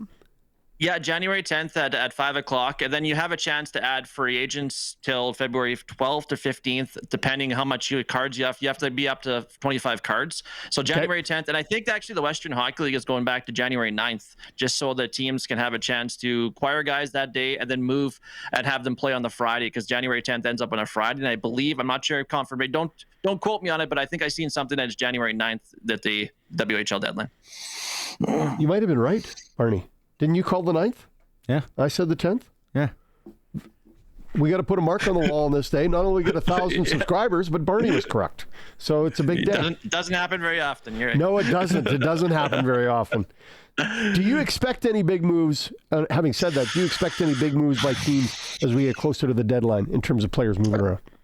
I think there'll be a few. I think a lot of teams, even the MJHL where I call as well, it's a lot of teams are buying because it's so tight right now. You might have the Notre Dames, you might have the Nipawins, or even a Laurens, depending where they want to go, if they might be sell a few guys off. But I think a lot of teams are going to be going out of league, maybe to the Ontario leagues or AJHL or something to add some players. Melfort, I don't think Melfort's going to be a whole lot busy. I think they're going to stand pat. Kindersley's going to decide if they're going to go for it and try to make playoffs or sell off some of their 20-year-olds. And then you have Yorkton and Weyburn trying to tinker. They both of those teams going to need to get a little bit tougher and add some additions to their back end. So I think it's going to be a quieter one, but I think some teams are still looking to add some big names. I know some big names that some teams are not in the playoffs right now that could be added to some very, very good teams already. Have you heard anything about Ty Spencer? I have not heard anything about Ty Spencer as of yet, but stay tuned. Very, very interesting to see what happens. I know Braden Jockums just got released from Portland. He's a Saskatoon kid. I think Nipawin had his rights as well, so we'll see what happens with him too. That's the thing. The Nipawin's rebuild time. Yeah, they're young, but you get a 20-year-old like that, Nipawin's all of a sudden like, hey, yeah, well, we'll kick you the rights to him. Yeah, we want that 18 and 19-year-old guy over there that's been twirling. The Madden Bulaka he's with Regina now. He played with the Pats yesterday, I believe. He was Melfort's backup, so I'm not sure if Melfort will be in the market for some insurance and that too. So, well, they'll get Huey back from World Juniors. So that's true. Or does Huey go over and play pro in Switzerland? Anywhere around there? Could stay. Yeah. There's so much unknown, and the 20-year-old thing, WHL, I find is where some of these teams, and I kind of love especially that if you're game. if you're out of the mix. If you're out of the mix, right? It might be time to let the younger guys play. You can release the 20-year-old. He's still got a chance to play somewhere. And some of these coaches in the SJ, if it's anything like back in the day that I remember, like if you got some relationships, if you're a big relationship guy. No, it is. Oh, it's totally relationships. And then you got the BCHL sniffing around. Exactly. They got briefcases of money out there allegedly. Their deadline's end of February too. So you create a guy January 10th. You have a whole month and a half to try to keep him around because they could come and poach him anytime they want in that month. Wow. That's a tidbit. Now, is that still going on? Is BC still poaching guys after? Because I've heard that a lot of their players have left and gone to the Western Hockey League. There was I heard a few. I heard 66. Yeah. Brooks Bandits lost both of their goalies over the Christmas break, and they went and got a guy from the OJHL, I believe, in Ontario, and another guy from another league. And then they took Steinbach Pistons, who were the top team in MJHL, Shane Burns. Brooks Bandits now. They took him over the break as well. So it's very, very interesting. Yeah, and Quebec's been the big winner out of those guys coming back. Yeah. The Q League. Yeah, 66 guys have gone back to Major Junior. From Junior. From BC. From the BC League. That I had no idea it was that many. So it's that many Quebec players. Quebec and Ontario guys. Yeah, that now are going back because they want to play at that level, and they can. And so they're taking advantage of that to go home. That's real interesting. We get fired. Okay, worth the drive every time, guaranteed, to Southey, Saskatchewan, new king of trucks, Southey Mainline Chrysler. We're waiting for the new January offers. I'm sure it'll be coming soon. But what is the worth the drive game of the week from Benny Walchuk as we get fired up here again in 2025? Oh, this is an interesting one. First off, Saturday, I'm going to go Weyburn Estevan, the Highway 39 rivalry. Then on Sunday afternoon, 3 o'clock puck drop in Yorkton. Yorkton Terriers hosting the Weyburn Red Wings for Viterra Division Showdown, battle for top spots. So I'm going to go with that one. As the Malville and Yorkton have a crazy schedule. They're going to play 4 games here this week before even teams play their first game out of the holiday break. So it's a high-end tech and high busy schedule here for the Yorkton Terriers. They only have one rink right now at the Kinsman Arena, so they had to have to play a lot of games on the road. So it's going to be very interesting to see what happens here in the second stretch here with a lot of divisional games. Weyburn Yorkton, 3 p.m. Sunday. Church is done. Probably hit the chalet for a little brunch and then go watch some afternoon puck. I like it, Ben. All right, boss. Travel. I'm picturing you in church. Travel safe. You picture me at the chalet for sure. Yeah, for sure. Crushing pierogies and gravy. Awesome, Benny. Thanks so much. Always a pleasure. Sounds good, guys. Happy New Year. Take care. Take care. Go Canada. Benny Walchuk, SJHL report. Again, for Southie Mainline, Chrysler, new king of trucks, Southie, Saskatchewan. Worth the drive every time, guaranteed. I wanted to ask him, why is Klamosko out of Battleford? And I missed this. When did he leave Battleford and go to Humboldt? A while ago. Yeah. When you were well before you spilled ketchup on your jacket. Thank you. Okay, let's take a quick break. We're running up. Are we breaking? Yeah, we're going to break. We're breaking? We want to go straight into news. All right. Okay. Break time. SportsCage streaming at sportscage.com. We got some major action going down downtown Regina, January 2nd. Cops and thanks Warren Hamilton, possibly it says, that sent in the video. Rose Street down, 430, 4 police, 2 fire engines, EMS, ambulance, 1700 block. There's Could be anything. Well, yeah, but play the odds. Something's not good. Something not good. Something went sideways. Freezing cold out. And you got, thanks to all of, I know this is like cheesy and it's said everywhere, but first responders, police, fire, EMS. Thanks for everything you do, especially in weather like this. Like, bravo. Nothing but you respect. guys. Nothing but respect. Hour 3, Mike Sillinger is going to join us. Yes. Relive some 1991 World Junior memories. It'll be fun to talk to Silly. I also wanted to mention, have you been following the curling at all? Curling? What curling? Canadian mixed is going on out there in Nova Scotia. I'm still celebrating the Canadian seniors win by the Bryden boys. Yeah, we have Saskatchewan's Ryan Kleider and Rylan Kleider and Brittany Tran. They have qualified for the playoffs. I'm just going to scroll down here and see how the playoffs are going to shake down. I think it fires tonight. They do that. This is where curling gets weird to me. It's like the page playoff, and it's the 1-2, and then the 3-4, and then that. It's like a dance. It is a bit of a dance. It is a bit of a dance. When the Briar was here last year, man, was that fun. It was a good time. And we did the show live. We did. We got to know each other that week. We cuddled. Went to the Patch. We did. Food truck and some beers. Loved that part. Yeah. Loved the food truck. Yeah, so Tran and Kleider dumped Papley and Van Amsterdam. Great last name. Great handle. 8-6. So the page 1-2 qualifier this evening, Tran Kleider against Weigel and Epping, and then Peterman and Gallant against Homan and Botcher. So Botcher's worth Peterman. Peterman is back from his trip to the Congo. From Thailand. Elaine! No, where did he go the one time? It's Miramar. It'll always be, what does he say? Seinfeld fans out there, help me out. Burma? Was it Burma? Burma. Yeah. Burma. The voodoo rattlesnake. Yeah. Oh, Peterman, what a beautician that guy is. Are we up against the clock, boys? Hour 3 coming up. We did everything that we needed to do. College football semifinal that was postponed because of the tragedy in New Orleans is on right now. Is it 3-0 at half? So we see. I'm just the biggest TV in the room here. Yeah. No one's been paying attention to the score. Georgia, Notre Dame. It is 13-3 Notre Dame at half. My 1.5 bet on Georgia ain't looking too good. Speaking of that, senior hockey report coming up on Friday. Love that. Coolbet.co. If you go to Coolbet, you can check out. They got senior hockey lines for this weekend. They added the Long Lake League as well. Some good leagues in there. World Juniors this evening. I got Canada -1.5. They're going to explode on the Czech Republic, also known as Czechia. To some people. Said it twice right now. Yeah. I got rid of the N. To some people. Good teachers. Yeah. Got rid of the N. Nice work. Nice work on that.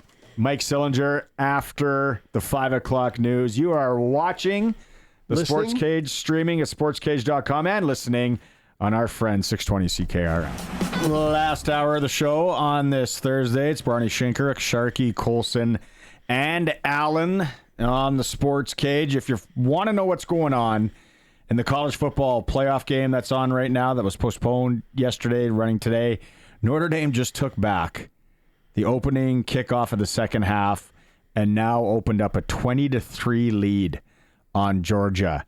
So my bet is not looking fantastic right now. Georgia is stalling. Notre Dame looks really good. Speaking of betting, did you place a bet for tonight's game, Canada and Czech Republic? I took Canada. Just money line or the cover? Money line. I got them -1.5. I think they're going to explode.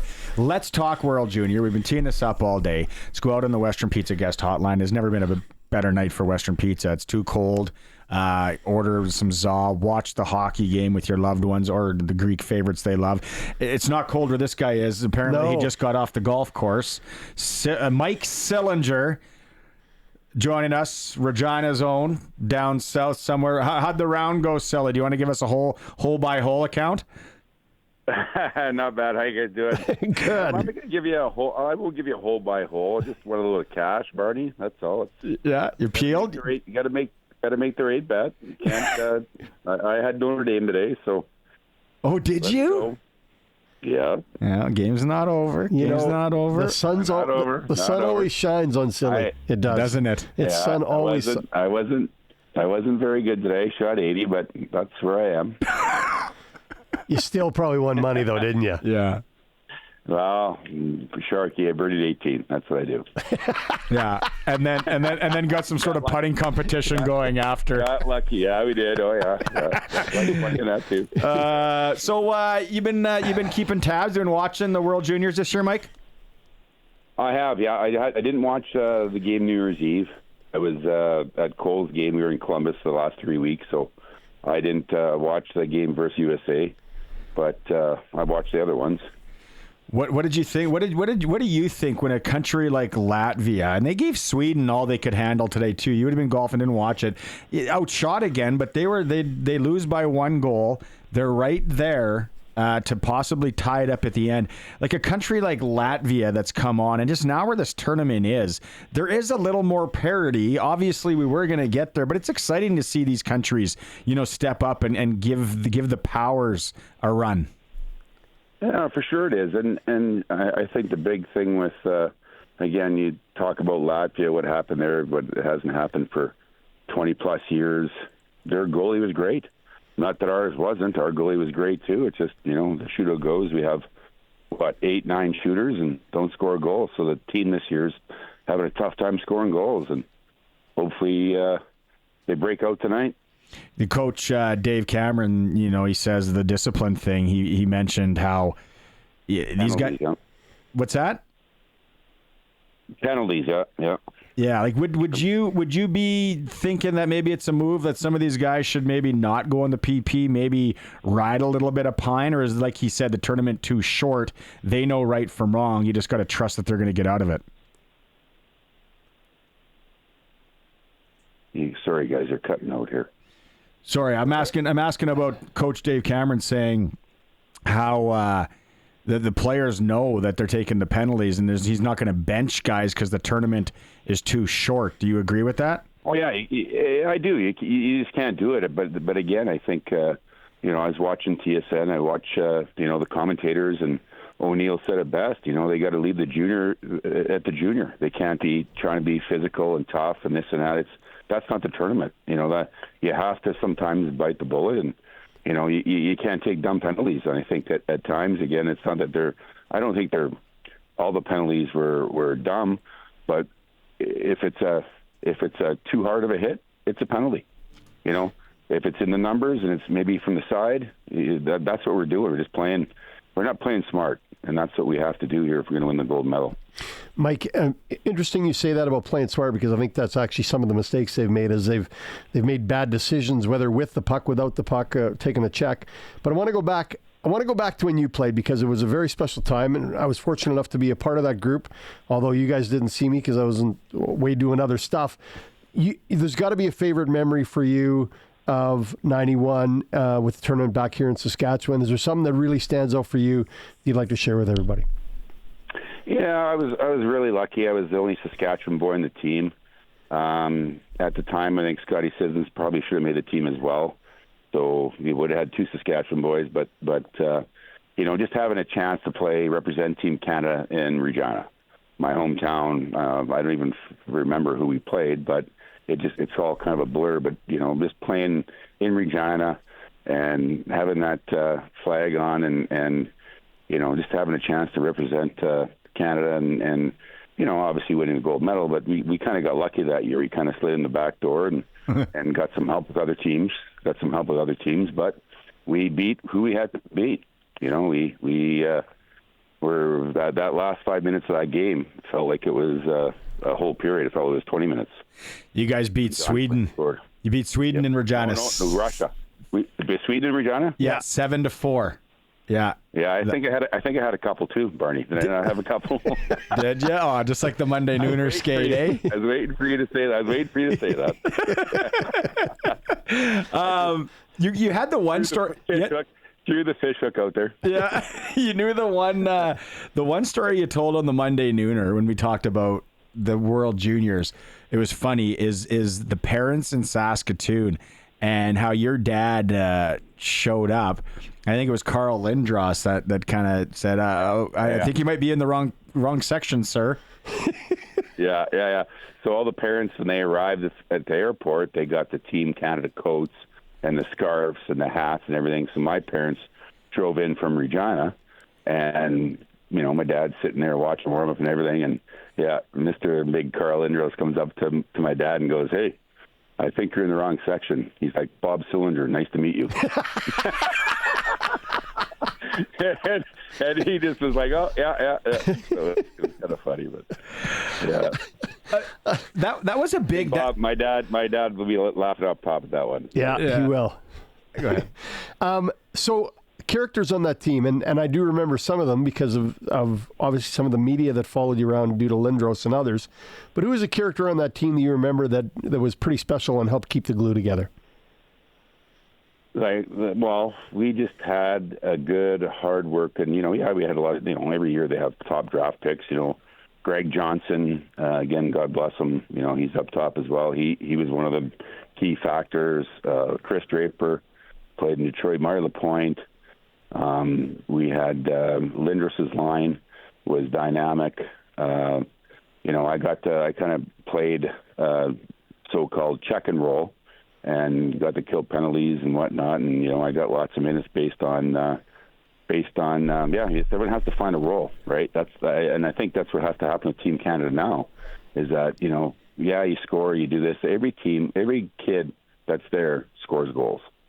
Like wherever they play, they score goals. So now you have to buckle down and be good defensively. And now they're not good offensively, so now everyone's trying to do too much. So our team, it just was one of those things where, we had big Eric Lindros, and he was the go-to guy. So, they keep talking about this on TSN as well. There's really no go-to guy this year. They're a hard-working team. They got a lot of good players, a lot of good skill. We knew that, Eric was the guy. So, when I said we got lucky, we got backdoored based on I think with Russia had to lose or tie. I think it was tie. They ended up tying. We were watching the game in the hotel room. We were down in the lobby, and when that tie happened, we knew we had a chance, and it was a special moment. So having to play that game for the gold was amazing, and again, we had the first team to win it on home soil, which was fantastic. It was amazing. When you talk about a guy like yourself who absolutely was tearing up the Western League, you were a Detroit draft pick already. You actually played some games at Detroit that year. Was it like, how did you learn to play I want to say not learn to play the other side of the ice, because you said guys have to do that. Yeah. But nowadays, we got Cole with your boy Cole and all that. There's so many advisors around these kids at young ages. For you, who helped you to say, hey, Mike, we're going to need you to play this role because this is probably what you're going to have to do when you get to the next level at the NHL? Like, who are the people that were instrumental in that part of your career, Mike? Just still my coaches all the way through. Like when I was in Detroit, again, I played with Steve Yzerman and Dino Ciccarelli, Ray Shepard, Paul Coffey, Mike Vernon. Like all these guys are, Hall of Famers and were great leaders. And, you look at Stevie Y, he had to change his game. It's not points. If you want to win, you get your 80, 90 points and learn how to play defense. And all defense is hard work. And I think, if you have the brains and the hockey sense, it's, again, you can't teach smart, but you can learn how to play defense. And all these kids now, they all figure it out. And, again, you talk about Cole. That's what's happening right now. These young kids in Columbus, like, you want to get on the ice, you're playing 20 minutes a night, whatever, 18, 20 minutes a night, based on being good defensively. And it's just something that, again, I wanted to be on the ice. I didn't want to, I took face-offs. You sit there and you go, like, how am I going to get in the ice? Like, I'm offensively this and this and this, but you know what? You're not that good. Like, 50 goals in the Western Hockey League was 50 goals. I had whatever, and you get to the next level. You just have to find a way to get in the ice. And, I didn't want to sit in the bench. I wanted to play. And that's what the guys do is you have to bite the bullet and find your role. So it's just something that's a big reason why I bounced around. I got to go to different teams and, fit a playoff role and basically be a face-off guy and be a PK guy. So it was just something I had a knack for being good in face-offs, and, that's what got me on the ice. So, and not that I couldn't score, I think I had 3 or 4 20-goal seasons. I had a 30-goal season. I had a chance to produce, but that only come after I had after the coach had said, hey, this is how you're going to get in the ice. You got to be good defensively. So, Mike, it's interesting. It's interesting you brought that up about being traded and being moved at the deadline and getting those opportunities to play because you did bring value. Is there one of those trades that really stands out for you as kind of a favorite, as an opportunity that you didn't see coming that worked out great, or is there one that you go, oh man, I wish we hadn't done that one? I when I went from Anaheim to Vancouver, I think I had close to about 400 games in the league. I was 300 plus. And put on waivers. So here I am, almost a 400-game guy, 6-7 years in the league, and got put on waivers thinking, oh, my God, I'm going to go to the minors. Like, I'm done. And again, it was all about numbers and putting guys on waivers so other teams can pick you out. It's a business. So that's what happened. And they said, you're not going to go down to the minors. And then you had to leave them. So I thought I was leaving the next day. Someone got hurt on the team, and I was kind of cutting out. I got put. Yeah. Sorry, am I cutting out? Yeah, you were cutting out a bit, Mike. No, sorry. that's good though. Like to say, like that's crazy. Yeah. I didn't realize you ever got put on waivers. Yeah, I got put on waivers, and it was one of those things. It was a transaction based on numbers.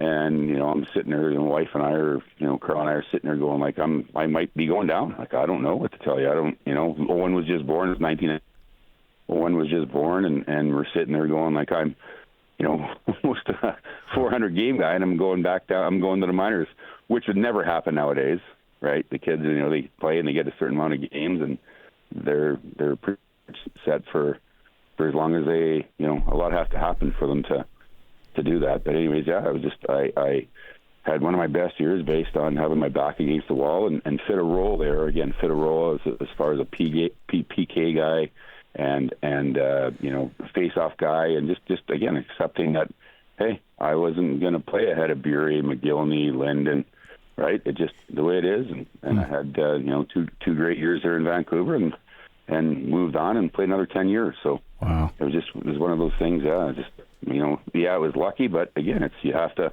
when your back's against the wall, you have to find a way. Yeah, before we let you go, I got to ask you about Cole and the Columbus Blue Jackets. Obviously, following it close, and you've been to a number of games. Are they going to squeeze into the playoffs, Mike? And are they going to do the old, an 8 always beats a 1, as Mike Sillinger says? Yeah, Nate always beats the one. But I don't know what's going to happen here as far as the playoffs. They're 500 right now. They're playing good hockey. Monaghan's, let's face it, they start the year with this tragedy, and it's awful. And Monaghan's, Johnny Hockey's best friend, and he's had a tough start and the whole deal, but not on the ice. Just a tough start away from everything. He's having a great year. He's their go-to guy, captain, leader. The team, struggles a bit on the road, I think, based on matching lines and whatnot. But yeah, all the young kids are playing. I think they're going to be a really good hockey club in the next couple of years. As far as making the playoffs, who knows? It's a tough division. You just can't play 500 hockey. You have to be above. But hey, they're in the mix. They're in the mix. They're all these young kids are playing well. They're juggling their goaltending around. They got lots of different situations back there, and I think they got a couple defensemen that are out, and it gives the young guys a chance. It's Matejchuk that played in Moose Jaw last year. He's amazing. Like, he played with his first 20 games in the minors. This kid's a point a game guy as a defenseman.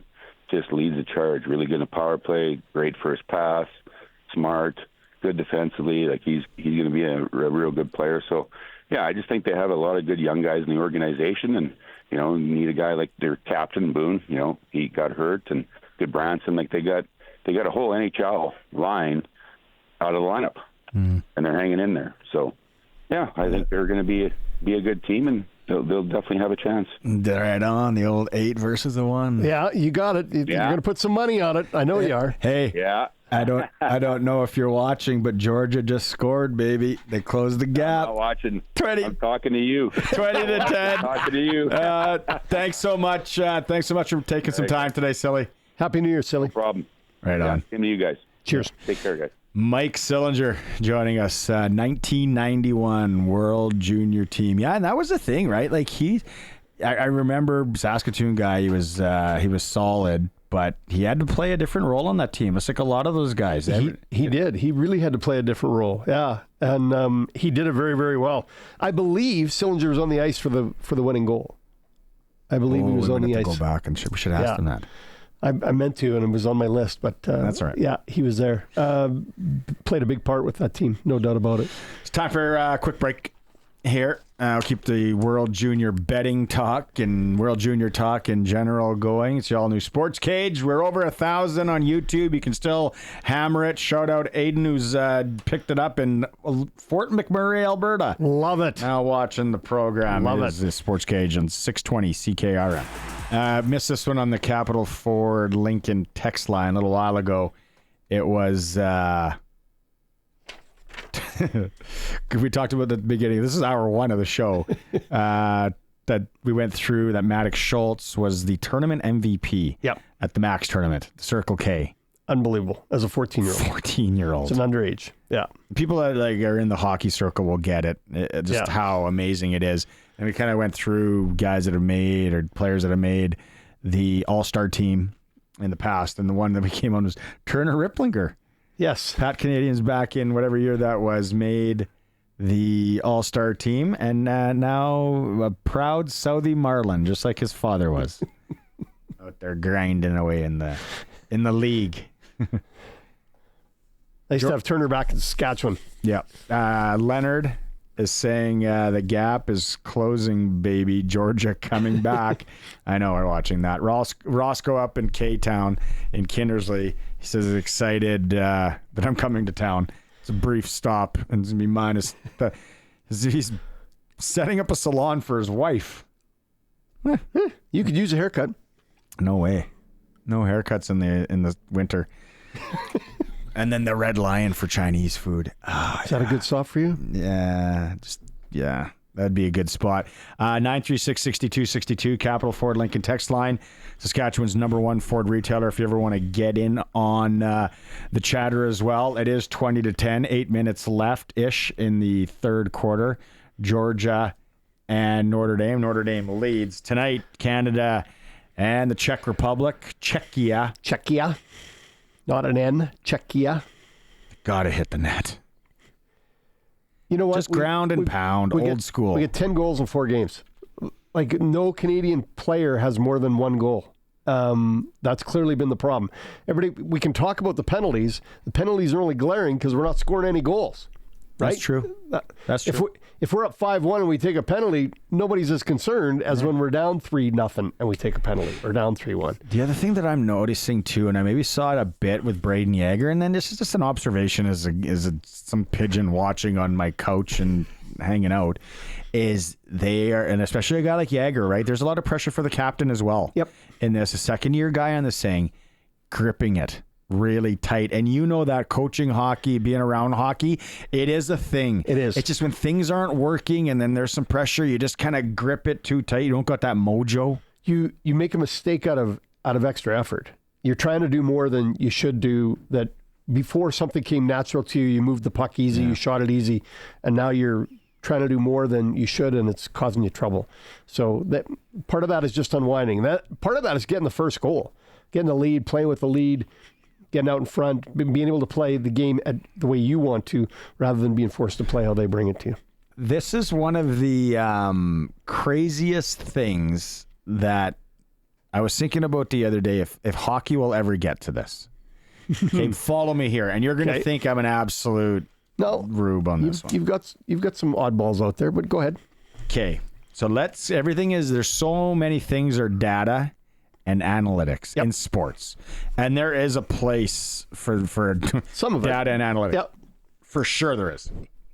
So is there ever going to be a time or a team, let's say a team is anemic on the power play. Okay. So let's say when you're on the power play, you have what's a decent power play percentage these days? If you're running over 15%, you're good, right? Okay, so let's say that you, on the power play, you're half the season's done, and you are at like 10% or 9% power play. Okay? But you've played 4-on-4 hockey a number of times. There's enough sample size. And when it's 4-on-4, you seem to score at 30-40%. Okay. I get where you're going. Maybe there's more ice. Maybe there's something that's just different. Will there ever be a time where a team almost doesn't defer, but as soon as they get a power play, they take one so they can play 4-on-4 because the data says we have a better chance of scoring 4-on-4? So what you're saying is the Patrick Waugh move to pull his goalie with the face-off in his own end because they were shorthanded, could ice the puck right away and go get it, is an example. I didn't even see that. I don't even know where you're coming from on that one. So Patrick Waugh, they were down 3-1. Like recently? Yeah. Okay. The other night, face-offs in his end. Down 3-1. And they're shorthanded. Yeah. And the face-offs in their zone. If they're shorthanded, it doesn't matter if you ice it. That's right. So what he did was he pulled his goalie and put his fifth skater out there thinking that they would get the puck and they could ice it and go get it. Instead, they lost the draw and they shot it in the empty net, and it's now 4-1. Well, I think the data would show that an offensive zone face-off with no goalie, that's a high probability of the other team scoring. Bad result. Yes. Yes. So I don't disagree with you with the thought process of we're better 4-on-4. No, I'm not saying we are here. I'm not. No. I'm not saying we are. I'm just saying I just got to thinking because I sometimes have weird thoughts. Surprise. And I was just like, will it ever happen? But even the 3-on-3, right, of the overtime, and what does that do to the way you play? Right now, it's a game of keep away. It's keep away for the perfect shot. Very similar. It's very similar, right? Is getting there. So if you're better 4-on-4, do you immediately slash some guy's stick and take a minor? I was going to say, or you just take a delay a game as a coach. Like the US I want you to just give us a penalty, a delay a game. Boom, there we go. Now we're 4-on-4. And for some reason, the data shows, if you have it, that says we have a better chance of scoring for some reason. It's not a bad idea. Well, I know it's not bad. It's weird, but it's... No, it's a different way to think about it, right? Now, also, you should be better 5-on-4, so work on your power play to see what you can do better with it, right? Oftentimes, guys try to overcomplicate the power play. Just make it simple. You know what I thought that teams should do? Guys in Bethune, I was playing senior. Maybe it was a few Bohemian one night or whatever it was. And I said, you know what the thing we should do when you're down a goal and, your defenseman just gets the puck in their own zone and just rims it. Right? So that's okay. You're in. Follow me. I'm gotcha. Defenseman behind the net. You just rim it. Yeah. Well, it's going to be icing. But if you send it towards where the benches are, and the last guy that changed just drops his stick, that rim comes, and if your forward knows, it's going to hit the stick, bounce right into the middle of it. But that defenseman's just going to think it's icing. He's not going to move. And it's going to hit the stick, and your guy's gone for a breakaway. What do you think the officials are going to do with that? Thought the stick was broken, had to drop it. You can't. Officials can't do anything. That's how this noodle works, man. You first off, get some sleep. That I don't think is a legitimate conversation to have. I think you do that once, somebody's going to call you on it. But all you might need is to do it once. And benefit. Did I ever tell you that when our goalie... we're going into the vault now, buddy. You're digging deep. When our goalie, for an adult safe A division game, slept in. That adult safe A division was legit. It was pretty good. It was good hockey. It was good hockey. Yep. So we're playing the final, and it was at the Twins. So I've only lived in Regina 2-3 years at this point. And our goalie doesn't show. We were like, what is going on here? Where's Louis? Kind of, probably, maybe he's not calling. Nothing. We're like, what are we doing here? This is the A final. I think it was game 2. Yeah. Game 2, so we win and it's over. Lose and we got to play game 3. It was a good team we were playing against. And we're like, well, okay, so there's this on the other sheet, and we're talking like D-E division. There's this older gentleman, and he had a tuxedo-style jersey. Like this, so you know right away. This guy's kind of serious about the game, but he's not super serious about the game. Because he's got a tuxedo jersey. We're like, we might need you to kick for us for a bit. We can't get a hold of him. So the guys are working the phones hard, trying to figure out. Finally, they get a hold of him. He was sleeping. And he's got, it's, 10 minutes from the rink he lives, and we are on in 15 or 12 or close. Well, I went the other way, and I'm like, how do I delay this game?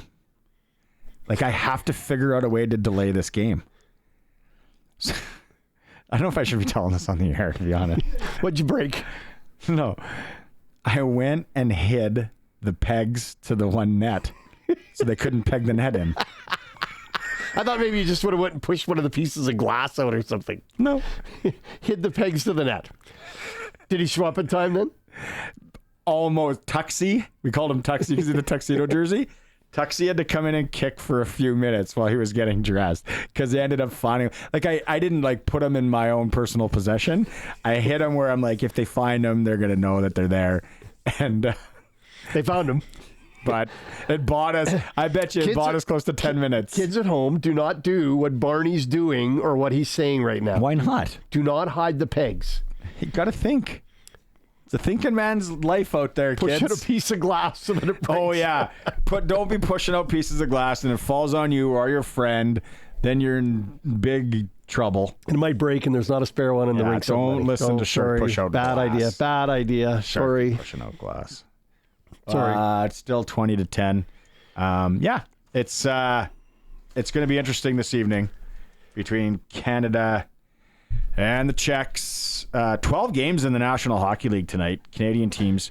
Utah is in Calgary to take on the Flames. I've never been a Flames fan, but I'm just rooting. They're that greasy, no reason to be winning games be team. There, yeah. That Dustin Wolf is tiny. And he's such a good... And he's winning for him. Story. So Utah's in Calgary. Vancouver travels to Seattle. Toronto... Did they got to take 2 planes to get everybody down there because they don't like each other? Yeah. How do you deal with that mess? And Talkett's trying to put on a good face about it. It's which guy goes. They can't coexist ever again. Do you want the guy that's upset because somebody's calling him out or the guy that's calling him out? I'd get rid of Patterson. That's where I am too. If some guy's upset because he's getting told that he's soft, and he is, let him go play somewhere else. But don't trade him for Zegras. Do not make that deal for Zegras. Zegras is terrible. It might be worse. He needs a different look somewhere, though. I'm really interested to see him play hockey somewhere else. Who, Zegras or Pedersen? Zegras. He just needs to grow up. I think it's a maturity issue with him. Yeah, that's what it looks like. And playing in Anaheim, like that'd be awesome. I don't know if he's got the right attitude to play tough in a place like that. Toronto and the Islanders. Winnipeg welcomes the Anaheim Ducks. Ottawa, Dallas. Those are your Canadian teams in action. Are the Rangers playing tonight? In the NHL. Those are the Canadian I'm looking teams. to see what disaster New York is today.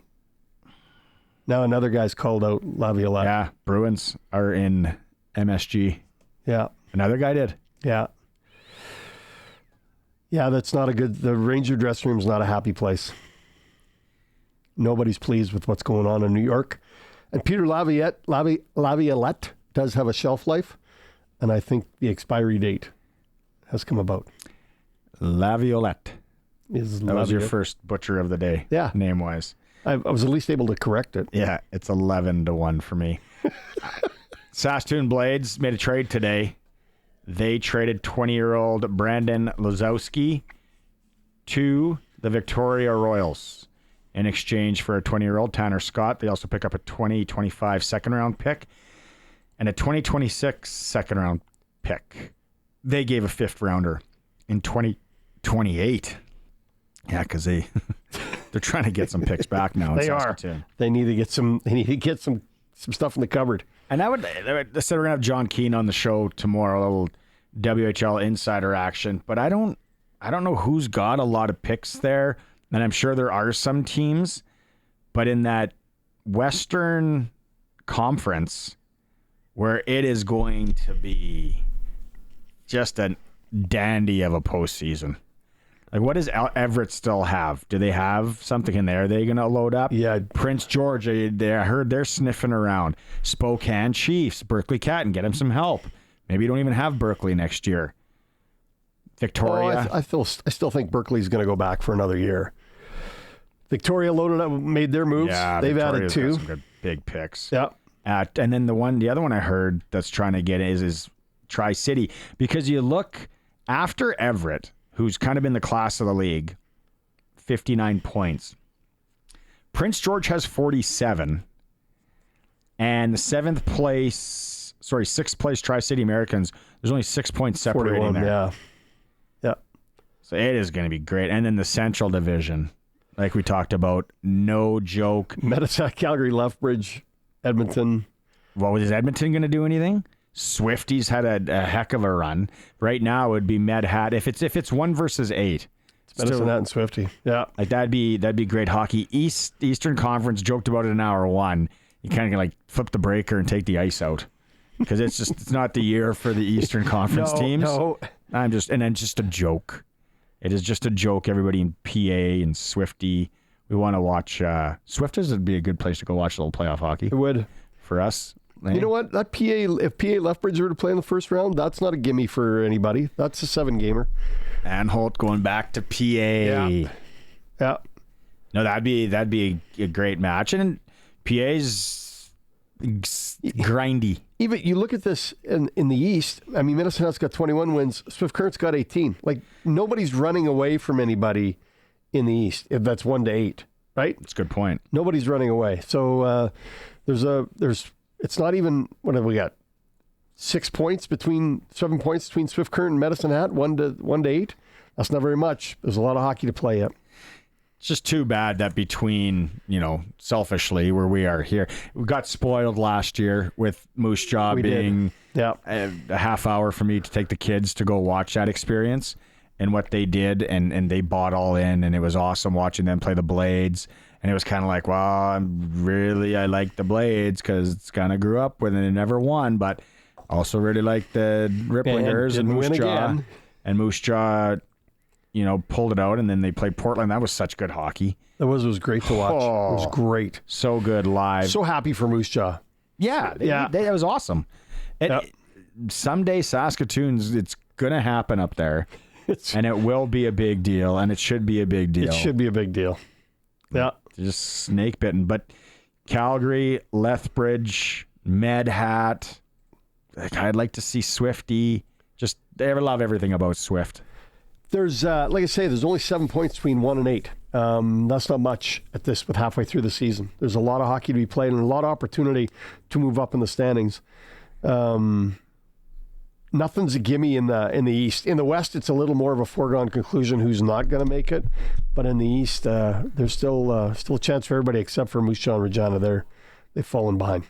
Yeah, they're rebuild time, obviously. And doing it right. Both clubs are doing it right. They got veteran general managers. Yeah. And they're both going, okay, let's get rid of the assets. Let's get some young guys. Let's get some picks and get ourselves built back up. So give them both credit. And if you're a fan of either of those two teams, don't give up now because you're going to want to come back later when they're back on top. You will. It is the all-new Sports Cage streaming. We have over 1,000 on YouTube and sportscage.com. We're also on Twitter there. We're doing well there. And we are on the old trusty 620 CKRM. At the World Juniors, currently on the ice right now, Finland 4-1. Yes. Up on the Slovaks. Yep. In the second period. Looks like they will advance. Like we said, college football playoffs. It's still 20-10. Notre Dame on top of Georgia. A slight little upset possibly there. Looking for some updates. They're on the ice at the World Mix Curling Championships at the Saskatchewan's Ryland Kleider and teammate Tran up against Weigel and Epping on the ice currently. We're trying to get it. We've found some audio. If you're just joining us, Saskatoon Blades made that trade today. Brendan Luzowski. General Manager Colin Priestner was asked about Tanner Molendyk.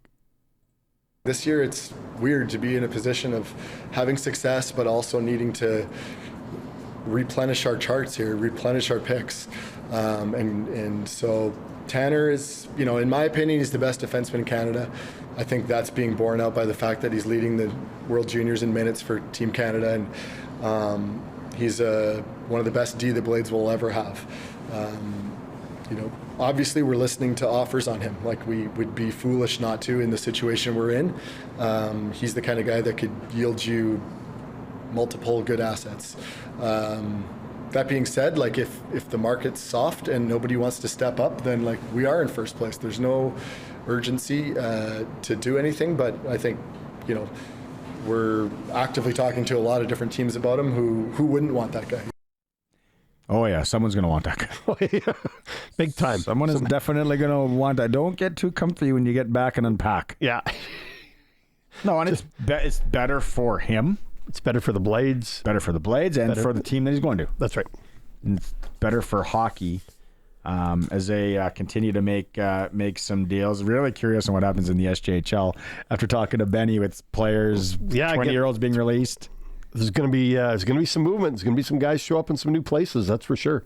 And they should look at it as a great opportunity now, right? Because the NCAA thing hasn't gone away for them. They can still look at all their college options, whether they want to play U Sports or NCAA. So I think it's a great chance for them to shine. You can host your team fundraiser at the Canadian Brew House for a chance to win $2,500. Tons of options to choose from. Canadian Brew House can help you raise the funds for your crew. Details online at thecanadianbrewhouse.com. Are you ready for the obscure story of the day? I think didn't we have it with the hiding of the pegs? Yeah, that was actually pretty good. That was actually pretty good. I would have never thought to do that. I'm going to give you credit for that. No. The second goalie for the U.S., a young kid by the name of Slakinski, his dad played 3 years at the U of R. What? Was a Q Park Canuck and a Yorkton Terrier. Tim Slakinski. Great guy. He married a girl from War Road, Minnesota, and settled down in the States. And his son's on Team U.S. at the World Juniors. How did he meet the girl from War Road? Because they were a senior hockey. I don't even want to talk about that. Yeah, I don't even want to talk about that place. Sorry, bud. It's my own fault for bringing it up. And the crazy part is, she was the granddaughter of the guy that ran that team down on War Road. Oh, that's I know the names. Yeah, great people. I did that one podcast on War Road. Slakinski invited me to the wedding, and I said, "There's no way in hell I'm going to that wedding." Pardon my language, people. One thing, punch out her grandfather at the wedding. Since we've been doing this show, the one thing, I am very spiteful. Okay, takes a lot, but I love it. You have a list. You have a laundry list of people you don't care to talk to, places you don't care to go. Yep. And you stand pat with it. Once you're on the list, you're on the list. You don't come off. I got a list too. I don't think it's as near as long as yours. Trying to find the Cal Marvin. Cal Marvin. The Marvins. Yeah, he was the head coach. You're right. Well, it was the old guy. Cal Marvin. Calvin Marvin. I'm not sure. Started the War Road Lakers. Yeah. You wouldn't go to the wedding. No, wouldn't go. To the Sorry, nuptials. Timmy. Sorry, Tim. And it's supposed to be a beautiful country down there. We weren't there very long. Another obscure U of R alumni doing something pretty cool. Corey Herman is part of the NHL's team that builds the ice for the outdoor games. So Corey Herman, originally from Duval, Saskatchewan, played for the LeBret Eagles and came to U of R. Went down to El Paso afterwards to play in that Western Professional League. Ended up becoming the coach of the junior team, the El Paso Buzzards. I believe he still owns the team, as a matter of fact, in El Paso. And he's on the NHL ice crew. He helps build those outdoor rinks wherever they play. How would he get into the ice crew thing? I have no idea how he got there. But, Hermie is down there building. Well, he would have been in Chicago. Building the ice for the outdoor game in Chicago. I really wanted to go, and I know some people outdoor classics have kind of jumped the shark. That was because I've never been to Wrigley, and that would be pretty cool to go see. Yeah, would I like to go to a baseball game at Wrigley? Yeah, I would not say no, but I would like to go to like something else at Wrigley, like a concert or an outdoor game. That would have been very, very neat to be the outdoor. Do you know what they have in Chicago? I showed the wife this the other day. You can maybe pull it up quickly. Where are you going? So they got the river that runs through. Right? Yes. Whatever. Yeah. I love when they turn it green at St. Patrick's Day. I think it's so cool. You can rent in Chicago floating hot tubs. That I haven't seen. So you pay. It's got a little motor. It's like a motorboat, and you but drive a hot up tub. the river. Up the cocktails. Of course. I swear I saw it on. Might have been on the gram. Something, and I was like. Oh, I've been to Chicago twice. I did not see that. I think it's fairly new. God bless the USA. Very dangerous. Yeah, but awesome. You got to be a form you got to sign off. If you're watching the stream, Colson might have something Colson's here for digging you. It up. See, I'm glad that I wasn't off my rocker when I saw it. That it is something legit. So it's a floating hot tub boat-ish thing, and you sit there with your party and go down the river, drink some cocktails. Oh, here it is. There, look at that on the stream. If you're watching the stream. If you're watching the stream, that is the next thing we're doing. Going back to Chicago, getting a hot tub. SportsCage trip. We're not going to the NASCAR in Phoenix. Nope. We're going to the hot tub races down the river in Chicago. Remarkably, there is a NASCAR race in Chicago too. We could go to that as well. Yeah, I like the Phoenix option though. I do too. I'd really like to go. If I got to pick the next track I'm going to, Talladega. Yeah, well. I want to go to the super speedway. That's popular, famous, song written about it. Yeah. It's one of the big super speedway tracks, 33-degree bank, 4 wide. Yeah, 200 miles an hour. No idea what that means. It just means it's fast. It smells like burning rubber. Can't wait. Is there a lot of rubbing? There's a lot of rubbing in Talladega. A lot of rubbing. Rubbing's racing, baby. Haven't heard from old Crofty since the NASCAR report is. He was in Texas, as a matter of fact, for the holidays, visiting family. His parents are down there and some cousins, and returned yesterday. He's not from there. They just bought a retirement property? Yeah, they just got some place to hang out down there. Yeah. Is it in what's that area of Texas called south there by the Galveston? It's down that way. Yeah. Galveston, oh Galveston. Is that Glen Campbell? That is Glen Campbell. Nice work. No, I'm thinking of the others. What's it El called? Paso? No, it's... There's not a Pasadena in Texas. Colson just threw out Pasadena. Are you geographically challenged like my wife? Not at all. I'm actually pretty good at it. No, it's... Where are you going? Texas, South Texas. San Pedro Island. San Pedro Island. San Pedro? Yeah. Which is off of Galveston. Is it? Yeah. But is Galveston where all the cruise ships... Yeah, it's way down on the port. Because we went to Houston and we were talking to the guy and he's like, yeah, it's super busy with the cruise ships. Yes. They go in and out of there. Yeah, look at this. See, you learn so much. It's an entertainment and educational show. Okay, so We talked a lot about 1991 Canada World Juniors today. It was a lot of fun. You can go back and listen to the podcast and all the guests that we had. Glen Suitor was in hour 2. Good chat there about the CFL, SJHL report with Benny Walchuk. And then Mike Sillinger, who played in the 91 World Juniors, joined us. We talked about that and the current affairs in the NHL and the Columbus Blue Jackets. And educational issues otherwise. And he won. Some grammatical errors. He made a birdie on 18. Made a birdie on 18 today to scoop a little cash. In the till, as they say, as Silly said. It's in the till. Yeah, that guy likes to sprinkle hard on everything. And he's got, who did you say? He's got Notre Dame 23-10. I'm screwed in this bet. 13 points now. Only 13 minutes left. You got some work to do. Double down on the Canada game. Get your pizza. Go home and get your Western pizza. I think it might be Western pizza time. There is no business me cooking. Always a pleasure. It is a blast. Thanks for bringing in the jacket. I like the props. 1991 World Junior jacket Sharky brought in. Too. Yeah. And his hat and scarf. And scarf. I'm going to have to borrow that sometime for some. That it's just awesome. And you've taken really good care of it. It's 34 years old. You spilled ketchup on it. Today. If you missed that story, he's on his way here. He thought he'd pick up a cheeseburger. It's a white jacket, and he spilled ketchup on it. Luckily, we have a lady here that helped him get the ketchup stain out. I'm so embarrassed. It's out, though. I'll be going to the cleaners tomorrow. Yeah, don't drink any coffee or anything. No. With that thing on your way home. Colson, good job. Alan, good job. Back tomorrow. Special guest host tomorrow will be Brian Munns. Oh. For all you Munnsy fans out there. So, and Darren Dreger's going to join the show. We will have Arash Madani and more. Go Canada, go. We'll talk to you again in roughly 21 hours.